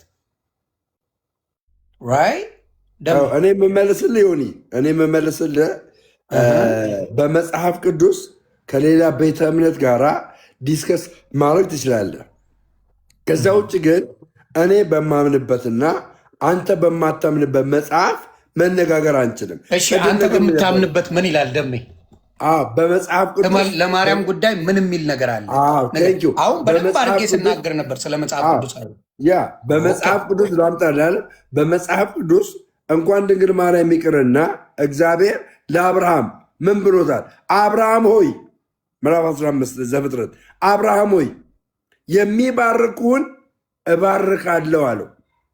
አብርሃም የለም በሕይወት እኔ አብርሃምን ስባርክ ይሄ ኪዳን ለእኔ ደርሰኛል። ይሄ ኪዳን አየህ፣ በመጽሐፍ ቅዱስ ድንግል ማርያምን ሳመሰግናት መጽሐፍ ቅዱሳዊ ነው። ብለስድ ስላት እኮ በምስጋና እኮ ነው ብለስድ ምላት። ሳላመሰግናት እኮ ተባረኪ አልላትም። አመስግኜ እኮ ነው ተባረኪ ምላት። እንዴ ግን እኮ ገና ምንም ሳይል ኤፍሬም አሁን ምንም ያለው ነገር የለም። ስለዚህ በመጽሐፍ ቅዱስ ያምጣ፣ በመጽሐፍ ቅዱስ ያምጣ። ከመጽሐፍ ቅዱስ አይደለም በገድል ማምጣት በደንብ ሳውራ ስለነበር እዚህንማ መስማት አለብን። ምን አለ መሰለው፣ በኦርቶዶክስ አስተምሯ የቅድስት ድንግል ማርያም ሌላ ነገር ካለ የኦርቶዶክስ ትምህርት ከሆነ አንተ ኤክስፕሌን ታደርጋለህ። ኤፍሬም ይጠይቃል፣ ገብተዋል። ኤፍሬም ይጠይቃል። አንተ እንደ ኦርቶዶክስ ተዋህዶ ልጅ ያንን ኤክስፕሌን ታደርጋለህ። ኤፍሬምን ጠየቅኩት እኔ አይደል እንዴ? እያንዳንዱን ነገር ስጠይቀው እያንዳንዱን ነገር በገባው መልሶልኛል። ኤፍሬም ደግሞ መጥቶ አንዴ ጥያቄ አለኝ ብሎ ገልጾ ሊያሳየ ሲል አይሆንም ብለህ የምትሄድ ከሆንማ ይሄ ጥያቄ አንተ በፈለከው መልሰው፣ የመጠየቅ መብቱን ግን መግፋት አይገባም። ችግር የለውም። ምን መሰለህ ዮኒዬ፣ ማየት ያለብህ አሁን እያወራን ያለ ነው ስለ ኢኔሻ ማለት ስለ ዶክትሪን ነው የምናወራው፣ ስለ አስተምሮ ነው የምናወራው አለ። ስለ አስተምሮ ስናወራ መጽሐፍ ቅዱስ ላይ ነው ስለ አስተምሮ እያወራን ያለ። አንተ የምትከተለው ምን ይላል? አንተ የምትከተለውንና እሱ የሚያወጣው ምን ይላል? በቃ ይኸውልህ አሁን ምን አለ መሰለህ፣ ለምሳሌ ያክል እኔ በመጽሐፉ ላይ ቅድም ብዬ ነበረ። ምን ብዬ ነበር? የቤተ ክርስቲያን ልጅ እስካልሆንክ ድረስ በገድላ ድርሳና ዙሪያ ላይ መነጋገር አይችልም። የቤተ ክርስቲያን ልጅ ከሆንክና በገድላ ድርሳና ዙሪያ ላይ ጥያቄ ከተፈጠረብህ ምን ብዬ ነበረ? ያንን ጥያቄ ትጠይቃለህ እስከሚገባህ ድረስ አላልኩም? ትዝ ይልሃል? እስከሚገባ ድረስ ትጠይቃለህ። ግን ባለመቀበልህ ኃጢአተኛ አትባልም። መቃወም ግን አትችልም አልኩ። ይሄን ማድረግ የምትችለው የቤተክርስቲያን ልጅ ስትሆን ነው። ስለዚህ እኔ የምጠይቅህ መጽሐፍ ቅዱስ በቂ መልስ እያለው በኦርቶዶክስ ጉዳይ ብዬ አስባለሁ፣ በቂ መልስ አለው ብዬ አስባለሁ። ጨምረህ ይሄን ነገር አትንኩብኝ ማለት ግን አይከብድም? ማብረባ እኔ እኮ አትንኩብኝ እኮ አይደለም ያልኩት። አሁን እዚህ መጽሐፍ ላይ ኤፍሬም አንድ ታሪክ አንብብልኝ። ምሳሌ ነው እኮ ምሳሌ ነው። አንድ ታሪክ አነበበልኝ እዚህ ጋር አየህ። ኤፍሬም ይህንን አያምንበትም፣ ሙሉን ነው የማያምንበት። እኔ ደግሞ ሙሉን አምንበታለሁ። ሙሉን ኦርቶዶክስ በመሆኔ ዮኒዬ፣ ኦርቶዶክስ በመሆኔ ሙሉን አነብበታለሁ። ነገር ግን እዚህ ከማነበው ውስጥ ለእኔ መረዳት ከእግዚአብሔር ቃል ጋር የተጋጨ ያለ እንደሆነ ያለ መቀበል መብት አለኝ። እሺ እኔ ወሽመጤ እስኪበጠስ ልበል ደረቴን ነፍቼ ስከራከርልህ ቆይቼ በደንብ አድርጌ ሳወራ ቆይቼ ኤፍሬም የሚያውቀው ነገር ሊያወጣ ሲል ኖ ብሎ ማለቱ አይከብድም? አዎ ለመሰለም ያልከበደኝ እሱ የቤተክርስቲያን አስተማሪ አይደለም፣ አያምንበትም። እሺ ጠይቃ አንተን። አሁን ቢጠይቀኝ ለምሳሌ ዮኒዬ እንደዚህ ይሁን ዮኒዬ፣ አያስከፍተኝም፣ ደም ይገሉታል። ስለዚህ አያስከፍተኝም። ቀስ ብለን እናስከፍታለን፣ ችግር የለውም። ሌላ ችግር ያመጡበታል። አልከፍትም፣ ደሜ አልከፍትም። እንደውም ክፈተው፣ ፖለቲካ አይሰራብኝም፣ ክፈተው፣ አሳየኝ፣ መጽሐፉን አሳየኝ፣ ከመጀመሪያ ጀምሮ አሳየ። ስለዚህ ዮኒዬ አሁን ጥያቄዎችን መመለስ ቅድም ዝም ብዬ ማውራት አልፈልግም። ዝም ብዬ ጥያቄ ጠይቀኝ በአቦ ሰጥ እንዲህ ነው ማለት አልፈልግም። አሁን ግን መመለስ ይችላል። አሁን ለምሳሌ ለማርያም የሚያቀርቡት ምስጋና የአምልኮ ነው ወይ ያልከው፣ አዎ የአምልኮ ነው። እርግጠኛ ነህ ኤፍሬም? አዎ። ማስረጃ? እሺ ይኸው ማስረጃ አንድ። በተከታታይ ማዕት ነው ማመጣው። በነገራችን ላይ ስለዚህ ይሄ እንዚራ ስብሐት የሚባል መጽሐፍ ነው፣ የቤተክርስቲያኒቷ መጽሐፍ ነው። አዳምጠኛ እኔን አዳምጠኛ። እኔን ስታዳምጠኝ አንተ እዚህ መጽሐፍ ላይ ሙሉ የተጻፈውን ታምንበታለህ? ሙሉ የተጻፈውን? ኧረ በኢየሱስ ምን በወጣኝ እኔ። ይሄ መጽሐፍ እንዚራ ስብሐት የሚለው መጽሐፍ አለው። ይሄ መጽሐፍ ቤተ ክርስቲያን የሃይማኖቴ መሰረት ነው ብለሃለች። የቤተ ክርስቲያኒቷ መጽሐፍ ነው ይሄ። ማህበረ ቅዱሳን መሰረት ነው፣ የሃይማኖቴ መሰረት ከዚህ መጽሐፍ ነው የሚነሳው ብለሃለች። እኔ ይሄ የኢትዮጵያ ኦርቶዶክስ ተዋሕዶ ቤተክርስቲያን በማህበረ ቅዱሳን የታተመ የቤተ ክርስቲያኒቷ መጽሐፍ ነው። ለአንተ ግልጽ ነገር ልንገርህ፣ ምን መሰለህ? ኦርቶዶክስ ተዋሕዶ ማንም ሰው በመጽሐፍ ቅዱስ ዲፌንድ ማድረግ አይችልም በመጽሐፍ ቅዱስ። ነገር ግን የሃይማኖት መሰረት በሌላቸው ደምዬ ሶላ ስክሪፕቸር ሆናችሁ አንዴ ሁለታችሁ ምን ሆነ መሰለ፣ አሁን እኔ ትንሽ ቅር ያለኝ በኤፍ ተናድጄበታለሁ። የተናደድኩበትን ልንገር። ቅድም የዓለም ቤዛ ማርያም ስትባል ትርጉሙ የተለየ ነው ብሎ ሲለኝ ስከራከረው ነበር። የዓለም ቤዛ ምክንያት ሆነች ነው ተብለን እኔም አንተም ተስማምተን የዘጋነው ጉድ ፋይል ነበር። ኖ እነሱ ቤት አለ ኤፍሬም፣ እነሱ ቤት በኦርቶዶክስ እሱ ብቻ በቂ አይደለም። እንደ አዳኝ እንደ በቃ ትክክለኛ እንደ ክርስቶስ ስራ እንደሰራች ተደርጎ የሚደረግበት አለኝ ማስረጃ። ለምን ገባን እኮ የኔ ሀሳብ ደግሞ ምንድነው? በመጽሐፍ ቅዱስ ሳንስማማ ሳንግባባ እሱ በማያምንበት እሱ በማይረዳበት፣ ስለዚህ እናንተ የምትሉትን ቤዛ እኔም ላልቀበለው ነው አብራ እኮ። አዳምጠኛ አንዴ። ሁለተኛ ነገር ደግሞ ይሄ የያዘው መጽሐፍ የሃይማኖት መሰረት ወይም ደግሞ ዶግማችን አይደለም። የያዘው መጽሐፍ ዶግማ አይመሰረተበትም። እኛ ዶግማችን የሚመሰረተው ከመጽሐፍ ቅዱስ ነው። ዮኒ ከመጽሐፍ ቅዱስ አየህ፣ ኦርቶዶክስን በመጽሐፍ ቅዱስ ዲፌንድ ማድረግ ስለማትችል ማድረግ የምትችለው ኦርቶዶክስን ለማሸማገል አይደለም። ደሜ እዚህ ጋር ላስተካክል። ኤፍሬም እያለ ያለው አሁን ባልነው ነገር ላይ ብዙ እኮ ቅሬታ አላቀረበም። ባልነው ጉዳይ ላይ ቅድም ራሱ ቃል በቃል ያለውን ልንገርህ። ቃል በቃል ያለው የዳዊት ልጅ ማረኝ የሚል ሰው የሌላውም እያለ እንዴት ቅድስት ድንግል ማርያም ልጅ ማረኝ ማለቱ ችግር የሚፈጠር አይደለም ብሎ ቃል በቃል ይሄንን ነገር በደንብ ተስማምቶ ሲያወራን ነበር። አልተቃወምነውም፣ እሱም አልተቃወምም። ገብተዋል። መላእክቶች መጥተው ብዙ ነገር እንደሚያደርጉ ስንነጋገር እሱም በተመሳሳይ ነገር ብዙ ነገሮችን ከኛ ጋር ሲስማማ ነበር። ናው የማርያም ጉዳይ ላይ ስንመጣ እኔ የምለው የመጽሐፍ ቅዱስ ማርያም እሱ የሚለው የመጽሐፍ ቅዱስ ማርያምና ኦርቶዶክስ የጨመረችው የማርያም ጉዳይ የተለያዩ እንደሆነ አውቃለሁ እያለኝ ነው። ከሆነ የሚለውን አንተ መልስ ትሰጣለህ። ዮኒ እንደሱ አላልኩም። እኔ ያልኩት ምንድነው? ደሜ ቆይ፣ እንደሱ አላልኩም። እኔ ያልኩት ያመጣሁትን ማስረጃ ለሱ ሳይሆን ዮኒ ለጠየቀኝ በኋላ ላይ ለጠየቀኝ ጥያቄ ማርያምን ያመልኳታል ወይ ላልከኝ፣ አዎ ያመልኳታል፣ ያምልኩም መስዋዕት ይሰዋሉ ለማርያም ብዬ ማስረጃ እያመጣው ነው። ከመጽሐፍ ቅዱስ ለምን አታመጣም? መጽሐፍ ቅዱስ ላይ የለም። ምን ብሎ ያምጣል? አሁንም እኔ ልንገርህ፣ ስማኝ። አሁንም እኔ ድንግል ማርያምን ይኸው እኔ ኦርቶዶክስ ነኝ ባለማዕተብ ገባ። ድንግል ማርያምን መቼም አላመልካትም። መጽሐፉ ይናገር ደምዬ፣ አንተ ሳተው መጽሐፉን እኮ እቀበላለሁ። ደምዬ ምን አልክ መሰለህ? አንተ ይዘው የመጣው መጽሐፍ ነገርኩህ። አንተ ይዘው የመጣው መጽሐፍ ገባ። አንተ ይዘው የመጣው መጽሐፍ ነገ ሊቃውንት አይተውት ገባ። ሊቃውንት አይተውት ልክ እንደ ዮሐንስ መጥምቅ ነው እንደሚባለው መጽሐፍ ሊወገዝ ይችላል። በሚወገዝ ኢንፋለብል የሆነው መጽሐፍ ቅዱስ እያለ ፋለብል በሆነው በዚህ በያዝከው ፋለብል በሆነው መጽሐፍ ላይ ዶክትሪናል ኢሹ ማውራት አልችልም እያልኩ ነው።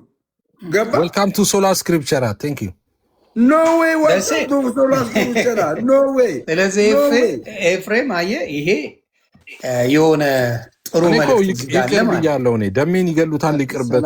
ለምንም አይገሉኝም። ይኸው አሁንም ደግሜ የምናገረው ይኸውልህ ስማኝ፣ ደግሜ የምናገረው ሰላም ለኪም አሉ እዚህ ጋር መምህር ሰላም ለኪም ጨምሮ ማለት ነው። ሰላም ለኪም ጨምሮ ለድንግል ማርያም እኛ ኦርቶዶክሳውያን አናመልክም ታመልካላችሁ ብሎ ካመጣ ቅድም እንዳልከው ነው። ይኸውልህ ቅድም ምናል እነ አሁን ኦርቶዶክሳውያን ድንግል ማርያምን እንደ ኢየሱስ ክርስቶስ ቤዛ ናት ብለው እያመኑ አይደለም እንዴ? እነሱ የማያምኑትን በግድ ታምናላችሁ ወይ እያልክ ነው። ግን ምን አለ መሰለህ ኤፍ፣ አሁን ደግሞ ችግር የፈጠረብኝ እኮ ኤፍ ነው። ኤፍሬም ታውቃለህ፣ ችግር የፈጠረብኝ ምን አለ መሰለህ፣ ኖ ዮኒ አንተ እንደምትለው አይደለም፣ ተጨማሪ ነገር አለ። ማርያምን እንደ አምላክነት የሚቀበሉ ሰዎች አሉ። መጽሐፋቸው እነሱ የሚያምኑበት የሚከተሉት መጽሐፍ ይላል።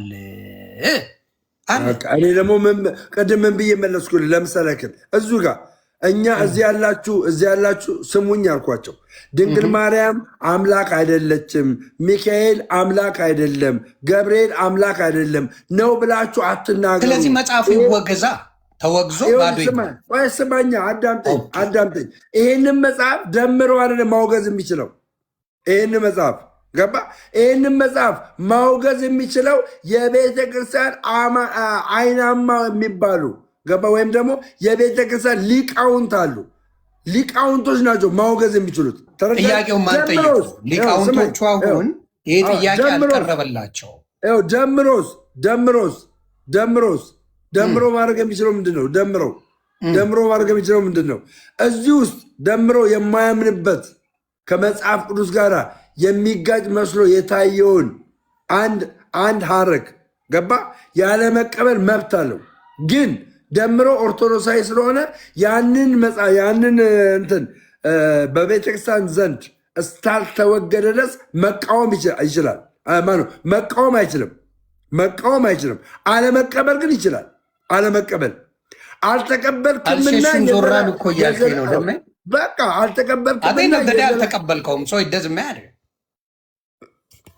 ካልተቀበልከው ገብተዋል ደመ ስለዚህ ብሎክ ላድርጋ ዝም እንድል ብሎክ ካደረኩ አየህ ዝምታዬን ታገኛለህ። ማን ነው በኮመንት ነው ታች ደምሮ ዝም በል አለ። ስለዚህ ብሎክ ላድርገውና ዝምታዬን ያገኘዋል። ብሎክ ሳደርገው እና ይሄ ነው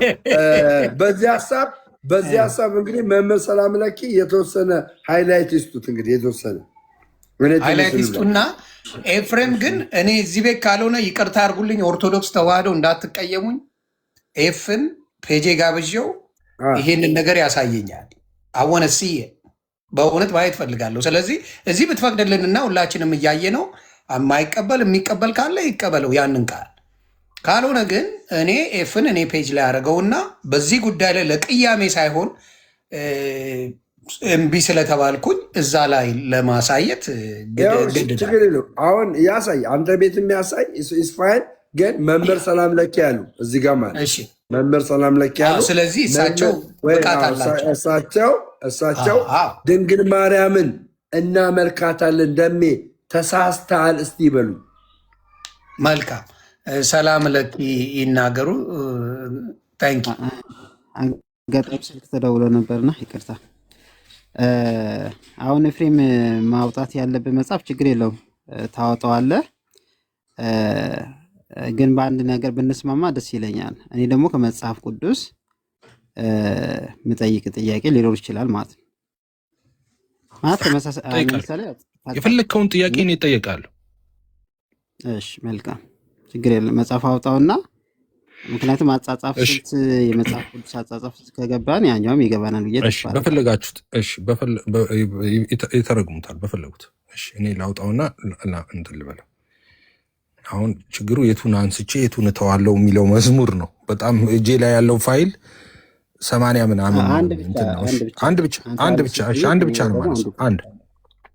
አንድ እሺ እንዚራ ስብሐት ላይ ኦኬ። ይሄ አሳታሚ የውላችሁ ተርጓሚ መምህር ተስፋ ሚካኤል ታከለ ነው።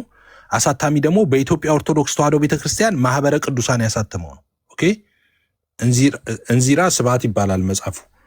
ኦኬ እንዚራ ስብሐት ላይ ምን ይላል መሰላችሁ? ገጽ 125 ላይ እንደዚህ ይላል። ሁላችሁም ይታያቸዋል ብዬ ተስፋ አደርጋለሁ። ቁጥር 98 ጀምሮ ላንብበው። እመቤቴ ማርያም ሆይ የኢያሪኮ አበባ ቡቃያ አንቺ ነሽ። አውሎ ንፋስ ያላበላሸው ደምግባትሽም ያማረ ነው። ላንቺም የምስጋና እጅ መንሻን አቀርባለሁ።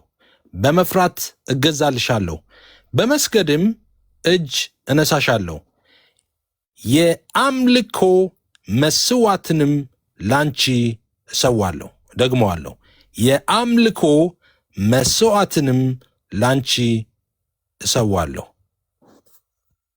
እሺ፣ ስለዚህ የአምልኮ መስዋዕት ለማርያም ትሰዋላችሁ ማለት ነው። ኦኬ። ስለዚህ ላይ ምንድን ነው ጥያቄ?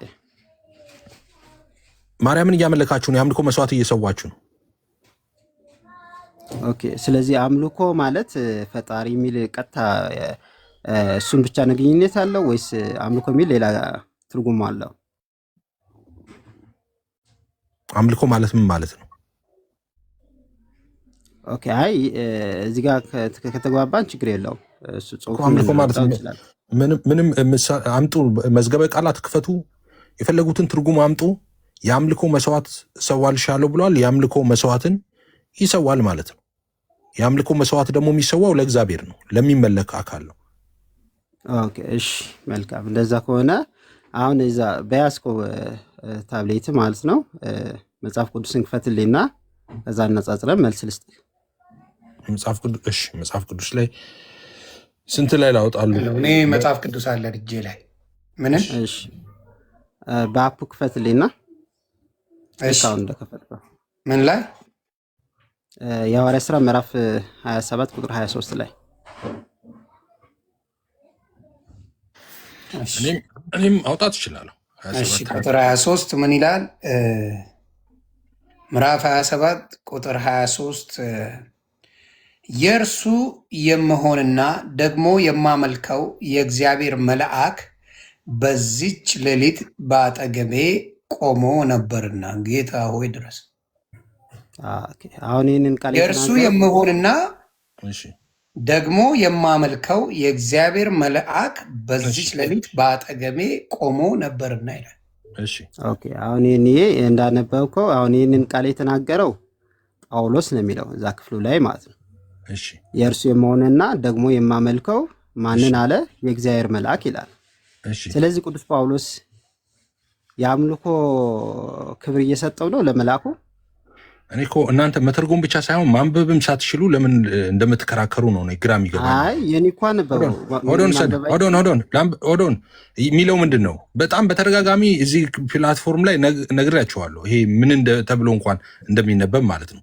የእርሱ የምሆንና ላንብብ። የእርሱ የምሆንና የማመልከው የእግዚአብሔር መልአክ ይላል። የእርሱ የምሆንና የማመልከው የሚለው እግዚአብሔርን ነው እንጂ መልአኩን አይደለም። ኦኬ።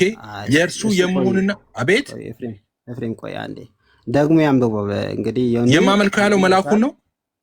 ቆይ ችግር የለም ያንብበው እስቲ እንስማ ሁላችን። ምን እኔ እያነበብኩት አይደለም እንዴ? የእርሱ የመሆንና ደግሞም የማመልከው የእግዚአብሔር መልአክ አለ። ስለ እግዚአብሔር ነው የሚያወራው። ደግሞ የማመልከው ማንን?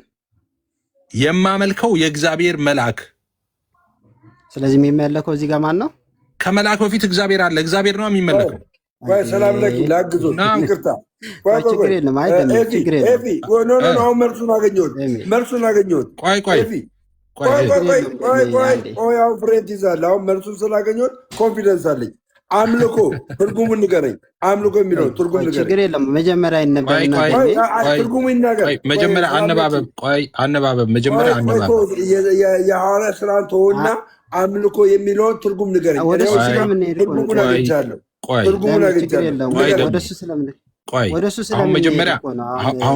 አሁን መጀመሪያ ማንበብ እንለማመድ። አንድ ጊዜ ማንበብ እንለማመድ። ሐዋርያት ሥራ አንዴ ማንበብ እንለማመድ። የሐዋርያት ሥራ 27-23 የእርሱ የመሆንና ደግሞ የማመልከው የእግዚአብሔር መልአክ በዚህች ሌሊት በአጠገቤ ቆሞ ነበርና የሚለው የእርሱ የመሆንና የማመልከው እግዚአብሔር ነው ያለው እንጂ የእሱ የመሆንና የማመልከው መልአክ አይደለም። የእግዚአብሔር መልአክ ሲል የሚያመልከው እግዚአብሔርን ኤፍሬም አላለም። እሺ አስረዳውታል። አንድ ጊዜ አንዴ አስረዳውታለሁ። አንዴ በእንግሊዝኛ አውጣሉታለሁ። አይ ንባቡ በግሪክ አስረዳውታለሁ። እንደሱ አይልም ንባቡ። እኮ ለምን አይረጋጉ? አሁን ላልከው ቃል መልሱን አግኝቼዋለሁ። ቆይ ለምን አይረጋጉ? ኧረ ደሜ ሁላችሁም ማውራት ጀመራችሁ። እኔ ዝም ልበል እንዴ? ትቀበለኛለህ ወይ?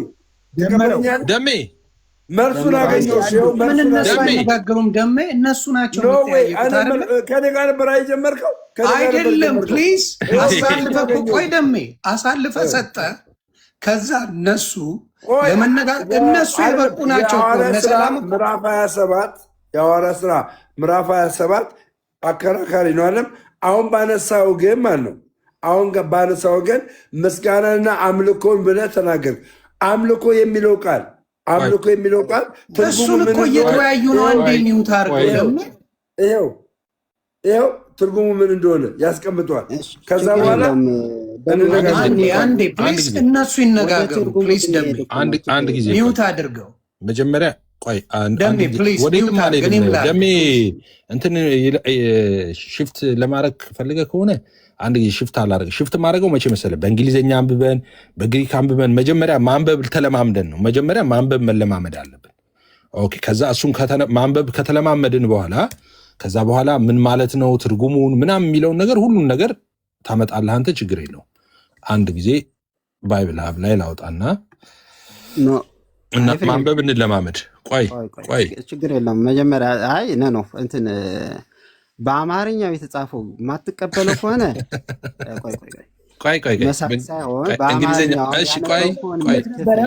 አማርኛው ማንበብ ትችላለህ። አማርኛውንማ ማንበብ በእንግሊዝኛው ላንብበው እንዳትጣሉ። እኔ በሁሉም ቨርዥኖች አውጥቼዋለሁ። አንዴ ኤፍ እኔ ላንብበው አንዴ። ኤፍ ትንሽ አክሰንቷን ስላለች ዮኒ ያንብብ። For there stood by me this night the angel of God, whose I am and whom I serve. That's what it says. ስለዚህ በኤንጅል ኦፍ ጋድ ብሎ ነው የሚለው። አሁንም መሰለህ ይህንን ያመጣው he doesn't say አምላክ የእግዚአብሔር አምላክ እያለ አይልም በእንግሊዝኛው። ችግር የለውም። አሁን ምን መሰላችሁ አካሄድ አሁን ምን አመጣ መሰለህ? የአማርኛ መጽሐፍ ይዞ መጣ አይደለ? በአማርኛ እንግዲህ አምልኮ ትፈጽማላችሁ ብሎ የሆነ ክፍል ከፈተ አይደል? አሁን እኔ ደግሞ የከፈትኩለት የአማርኛ መጽሐፍ ቅዱስን የከፈትኩለት። ኦኬ፣ አማርኛው ላይ መጨረስ አለብን። ምክንያቱም እያወራን ያለ ነው ስለ ቋንቋ ነው፣ አምልኮ የሚለው ቋንቋ ማለት ገብታችኋል? ስለዚህ እዚህ ጋር በአማርኛው ስታነባው የኔ ራስህ አንብበዋል፣ ምስክር ነህ። የማመልከው ያለው መልአኩን ነው፣ የእግዚአብሔር መልአክን ነው የማመልከው የሚለው ማለት። ኦኬ፣ ረባኮት እንዴ! በዚህ ነው መጨረስ ያለብን። እርሱ የምሮትን ነው እንደዛ የሚሉት? አዎ የምሬ ነው እያልኩ ያለሁት። እሺ፣ የቤተክርስቲያን ማስረጃ ያመጣሉ። አንድ የቤተክርስቲያኖት የራሶት የቤተክርስቲያኖትን ኮመንተሪ ያመጣሉ። ይህንን መልስ ልኮ እየተባልክ ያለው እንድምታ መጽሐፍ ማለት ነው የሚስቁት። በአንድምታ መጽሐፎት ነው ይሳቁት። አሁን ነው በአንድምታ ምናምን አይደለም፣ እየሳቁም አይደለም። ኦኬ፣ አንተ አማርኛ መጽሐፍ አመጣ፣ የአምልኮ ክብር ትሰጣላችሁ ለድንግል ማርያም ብለህ የሆነ ክፍል አነበብክ አይደል? እሺ ኦኬ፣ እሺ እንደዛ ካልክማ አማርኛው መጽሐፍ ቅዱስ ደግሞ እያለ ያለው አንተ ያዝከው መጽሐፉ ማለት ነው። እሺ እንደዛ ካልክማ እያለ ያለው የማመልከው ያለው መልአኩን ነው። ስለዚህ መልአኩን ቅዱስ ጳውሎስ መልአኩን ያመልከዋል ወይ? ይህንን ከመለስክ ያኛው መጽሐፍ ትረዳዋለህ ነው። አሁን አማርኛው አጻጻፍ ስላልገባ ነው ያንን መጽሐፍ ትችት ውስጥ እየገባ ያለው ማለት ነው። ኦኬ፣ አማርኛው መጽሐፍ አሁን እኮ ወደዚህ የመጣ ነው። እኛ አሁን ግሪኩን የማወጣው እንግሊዝኛውን የሚያወጣው አማርኛ እርሱ አልገባውትም። ለምንድን ነው ግሪኩ የምታወጣው? እርሱ አልገባውትም፣ አማርኛ አልገባውትም። አማርኛ አያውቁም። ምን ላድርግ? ኖ ስለዚህ ለዛኛው መጽሐፍ አማርኛ ካወቁ ይውሎት የሚለው ግልጽ ነው እኮ ይውሎት 23 ላይ ምን ይላል መሰሉት? የእርሱ የመሆንና ደግሞ እኩል ነው። ምንድን ነው ነገሩ? አልገባኝም። እሺ አሁን እኔ ሚት ላድርግና ሲጨርሱ አወራለሁ። እሺ ሚት አድርግልኝ። እኔማ ሳውራማ እኩል እያወሩብኝ ስለሆነ ወይ እኔ ዝም ልበልና ሲጨርሱ ላውራ። እኔ ማውራ ከሆነ 23 ላይ የእርሱ የመሆንና ደግሞም የማመልከው የእግዚአብሔር መልአክ በዚያች ሌሊት በአጠገቤ ቆሞ ነበርና ይላል። አሁን እዚህ ጋር የእርሱ መሆንና የማመልከው የእግዚአብሔር መልአክ ሲል የእግዚአብሔር መልአክን ነው የሚያመልከው እያሉ ነው አይደለም። መልአክ ከሚለው በፊት የእግዚአብሔር ሚላል። የእርሱ የመሆንና የማመልከው ያለው እግዚአብሔርን ነው እንጂ መልአኩን አይደለም። ይሄ ምድር ላይ ያሉት ኮሜንታሪዎች በሙሉ ምድር ላይ ያሉ ፍቺዎች በሙሉ እንግሊዘኛው ምኑም የእርሶም የቤተ ክርስቲያን አንድምታም ሁሉ ምድር ላይ ያሉ ፍቺዎች በሙሉ ይህንን ነው የሚሉት። እርሶ ግን መልአክ ነው ያመለከው እያሉ ነው። እና እርሶን ልቀበል እንዴ? አንድ አምጡ እኮ አልኩት አይደል? የቤተ ክርስቲያኒቱን የእርሶን እንኳን አንድምታ መጽሐፍ አያመጡም እንዴ? አንድ ማስረጃ አምጡ፣ አንድ ኮመንተሪ አምጡ እንዴ። ዝም ብሎ እኔ ብያለሁ ይባላል እንዴ? እንዲህ ሰርች አድርጎ ማመልክ የሚል ነገር ሰርች አድርጎ የመጣውን ነገር አንብቦ ይሄ እንደዚህ ነው ይባላል እንዴ? አንድ ትርጉም አምጦ እንደዛ ብሎ ይፈታ። የእርሶ ቤተክርስቲያን ነው ያልኩት፣ የኔ አላልኩም። የአንድምታ መጽሐፍ ሊሆን ይችላል፣ የእርሶን አምጡ። የእርሶ ስኮላሮች ሊሆኑ ይችላሉ። አንድ የፈታ አምጡ። መላኩን ነው የሚያመልከው ብሎ ይፈታ ማለት ነው። አማርኛው የሚለው እግዚአብሔርን ነው ማመልከው ነው። የእግዚአብሔር መልአክ ተብሎ ስለተገለጠ መላኩን ነው የሚያመልከው ማለትም ማለት ነው እንዴ። ጨረስክ ኤፍሬም? እሺ መሀል ላይ እኔ ጋር ደግሞ እንዳትገባ። ኦኬ ሉክ አሁን ምን አደረገ ኤፍሬም? ይኸው እናንተ ኦርቶዶክሳውያን ድንግል ማርያምን ታመልካላችሁ ብሎ አንድ መጽሐፍ ከፈተ። ያውም የአማርኛ መጽሐፍ ነው፣ ግዕዝም አይደለም፣ ሌላ መጽሐፍም አይደለም። ኦኬ አምልኮ የሚል ቃል ስለተጻፈ ብቻ ታመልካላችሁ ካልክ አማርኛው መጽሐፍ ምን ይላል? የሐዋርያት ሥራ ምዕራፍ 23 ላይ የማመልከው ይለና እግዚአብሔርን አይደለም የሚለው የእግዚአብሔር መልአክ ነው የሚለው። ሁላችሁ አንብቡት፣ አፕሊኬሽን ያላችሁ ማለት ነው። የማመልከው የእግዚአብሔር መልአክ። ስለዚህ እግዚአብሔር የሚል ከፊት ስለቀደመ እሱን ነው የሚያመልከው እንጂ መልአኩን አይደለም። ይሄ አያስኬድም ጨርሶ፣ ከቋንቋ ውጭ ነው። የእግዚአብሔር መልአክን ነው እያለ ያለው የሚያመልከው የእግዚአብሔር መልአክ። ኦኬ ስለዚህ እዚህ ጋር ቃል በቃል እንውሰደው ከተባለ የሚመለከው መልአኩ ነው ማለት። ጥያቄ እንጠይቅ። አንድ አስጨርሰኝ። እኔ እኮ መሀል ላይ አልገባሁም። እዚህ ጋር አሁን ቃል በቃል እንደተጻፈው ከሆነ የሚመለከው የእግዚአብሔር መልአክ ነው። ኦኬ ስለዚህ ቅዱስ ጳውሎስ መልአኩን ያመልከዋል ማለት ነው፣ አምላኬ ብሎ ፈጣሪ ብሎ። ኦኬ ስለዚህ ያኛው መጽሐፍ ስታመጣ እኔ ከመጽሐፍ ቅዱስ አመጣለህና ልክ ሌላ ቦታን ብትሄድ ማለት ሌላ ጽሑፍን ብታመጣ ከመጽሐፍ ቅዱስ ማመጣልህ ቃል አለ። መጽሐፍ ቅዱስን አጻጻፉ ከተረዳኸው ሌሎች መጽሐፍትን አትተችትም ነው። ከቋንቋ አንጻር ማለት መተቸት አትችልም። ለምን? መጽሐፍ ቅዱስ ላይ የሚጻፉ ቃላት አሉ። ብዙ ነገሮች ማምጣት ይችላሉ ከመጽሐፍ ቅዱስ። ኦኬ ስለዚህ እኔ ከዚህ አንጻር ነው፣ ወደ ግሪክ ወደ ምናምን አያስኬድም። እኔ እያወራን ያለ ነው በአማርኛ ስለጻፉት የአጻጻፍ ዘይቤ ስላለ ያንን ወስደህ ታመልካላችሁ ድንግል ማርያምን አትበል። ይኸው የአንተ 66ቱ መጽሐፍ ላይ እንዲያም 81ዱ እንደዛ አይደለም የሚለው 66ቱ መጽሐፍ ላይ እንዲህ ብሎ ተቀምጠዋል። ስለዚህ ለዚህ መልስ ከሰጠ ለዛኛው መልስ ታገኛለህ ነው። ኦኬ እግዚአብሔር የሚል ከፊት ስለቀደመ የእግዚአብሔር እኮ ነው የሚለው፣ እግዚአብሔር አይደለም ቀጥታ የሚለው የእግዚአብሔር መልአክ። ይሄ መጽሐፍ የሚለውን ላንብብ አንዴ። ይሄ መጽሐፍ ያስታርቃል። ለምንድን ነው አደሜ? እኔ እኮ እየጠበቅኩ እኮ ነው እሳቸው እስኪጨርሱ። አይደለም እዚህ ጋር መጽሐፉ ስለሚመልስ እኮ ምንድን ነው እየሆነ ያለው? ወይ በደቂቃ ይሁን ወይ አይደለም። አዳምጠኝ፣ እንደዚህ ይላል። ምንድን ነው አዳምጥ ደሜ? ውይይት ማን እየገባ ለአንተ እኮ ነው የማነብልህ። አዳምጠኝ። ቆይ ለእኔ አታንብኝ። እኔ በቂ ፋይሎች አለኝ። እኔ ቤት ነው ያለሁት። ችግር የለውም። ዛሬ የእናንተን ሁሉ መጽሐፎች እያወጣሁ ነው። ችግር የለም። አንተ የምትለው ነው እየደገፈ ያለው ነው የምልህ። 80 ገባ 80 አንተ የምትለው እየደገፈ ነው። እንደዚህ ይላል። ይኸውልህ የአንተን አልፈልግም። እኔ ቤት ነው ያለሁት። መጽሐፎች በሙሉ አሉ እኔ ጋር አጠገቤ ማለት ነው። ላንብብና ወደ ሌላ ጥያቄ እንግባ። ሙጥት ማለት አያስፈልግም። አታንብብልኝ እያልኩ በግድሽ እኔ ላል 80 መጽሐፍ ይሄ 80 መጽሐፍ ነው። የሐዋርያት ሥራ ምዕራፍ 27 ቁጥር 23 ላይ እኔ ለእርሱ የምሆንና የማመልከው እግዚአብሔር የላከው መልአክ በዚህ ሌሊት በአጠገቤ ቆሞ ነበርና ይላልና የማመልከው እግዚአብሔር ብሎ የ80 መጽሐፍ ይናገራል። የማመልከው እግዚአብሔር ብሎ 80 መጽሐፍ ይናገራል። ስለዚህ 66 ተሳስተዋል ማለት ነው የአማርኛው ክፍል። 66ቱ ሳይሆን የተሳሳተው እርሶ ማንበብ ስለማይችሉ ነው። አንዴ አሁን እኔ እገባለሁ አልገባም? እኔ እገባለሁ አልገባም? አንዴ መምህር ቀጥተኛው አንዴ ይቅርታ። እሺ በዚህ ታምናለህ አለ ኤፍሬም? በዚህ ትርጉም ታምናለህ? ኤፊ ታምናለህ? በዚህ በትርጉም ምንድን ነው መጽሐፉ? የመጽሐፍ ቅዱስ መዝገበ ቃላት ታውቀዋለህ? ይሄ መጽሐፍ የመጽሐፍ ቅዱስ መዝገብ ቃል ታውቃለህ። አምልኮ የሚለውን አንሄድም። ጳውሎስ መልአክ አምልኳል ብለዋል። ሰላም ለኪ ጳውሎስ መልአክ እንደማምለኩን ጳውሎስ አምልኳል ብለዋል። እንዳያዋሹ አሁን ደግሞ እንዲቀየር ጳውሎስ ያመለከበትን እናምጣ መጀመሪያ። ሰማንያኑን አነበብኩልህ ኤፍዬ። አንተ ደግሞ የአራዳ ልጅ አይደለ እንደ ግድ ማስጠናት ልዝለላቸው አሉ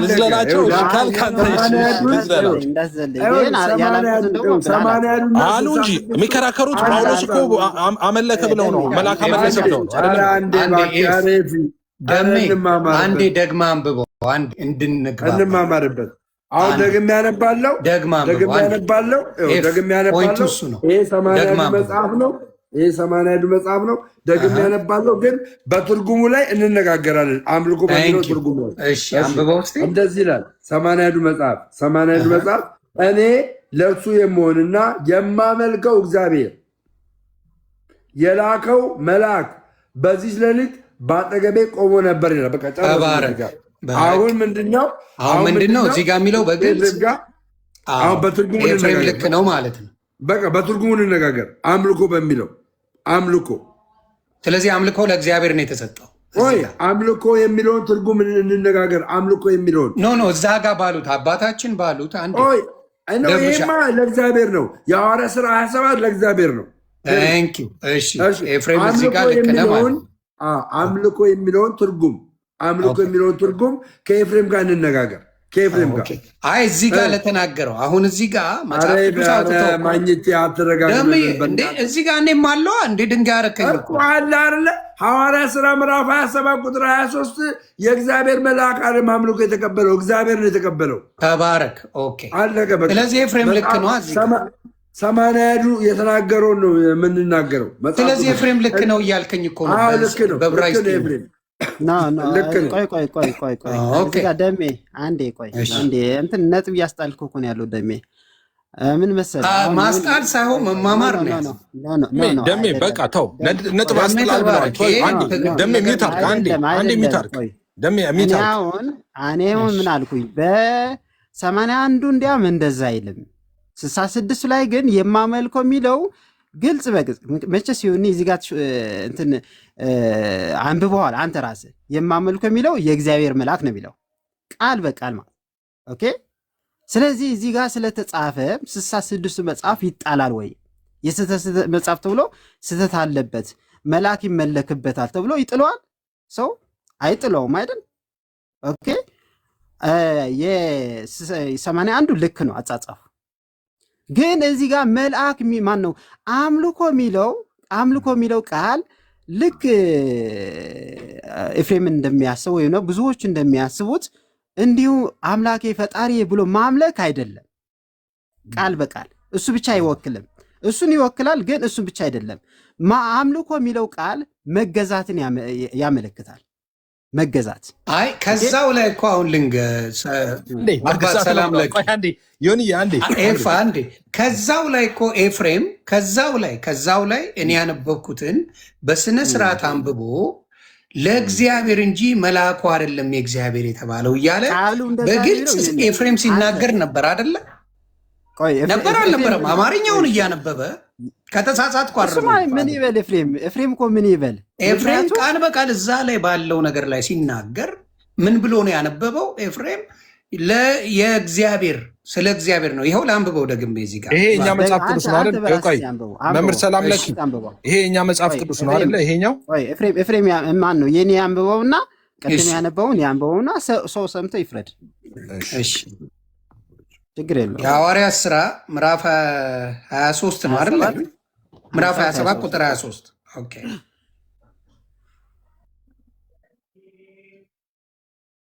ኦኬ የእርሱ የምሆንና ደግሞም የማመልከው የእግዚአብሔር መልአክ በዚች ሌሊት በአጠገቤ ቆሞ ነበርና። እዚህ አሁን የማመልከው ያሉ ለማንን ነው? እዚህ ጋር እንደሚለው ከሆነ መጽሐፍ ቅዱስ እንደሚለው እዚህ ጋር የእርሱ ይላል ሲጀምር የእርሱ የምሆንና ደግሞም የማመልከው የእግዚአብሔር መልአክ በዚህ ሌሊት በአጠገቤ ቆሞ ነበርና ይላል። የማመልከው ያለው ማንን ነው? የእግዚአብሔር መልአክ ነው አይደል? እኔ እንደዛ ትርጉሙ አሁን ተረጋግቼ ሳነበው ቆይ አንዴ ተረጋግቼ ሳነበው ቃሉ ከላይ የእርሱ የምሆን ደግሞ የማመልከው ሲባል እግዚአብሔር አምላክን ነው። ሌላ የምንሄድበት አለ ሲባል ሳይሆን ቃሉ እያለ ያለው ንባቡ እያለ ቃሉ የሚለው ነው የማወራው። ስለዚህ እግዚአብሔር ነው እዚህ ጋር የሚለው የእርሱ የኔ ስራ ነው። እቅፍ ድግፍ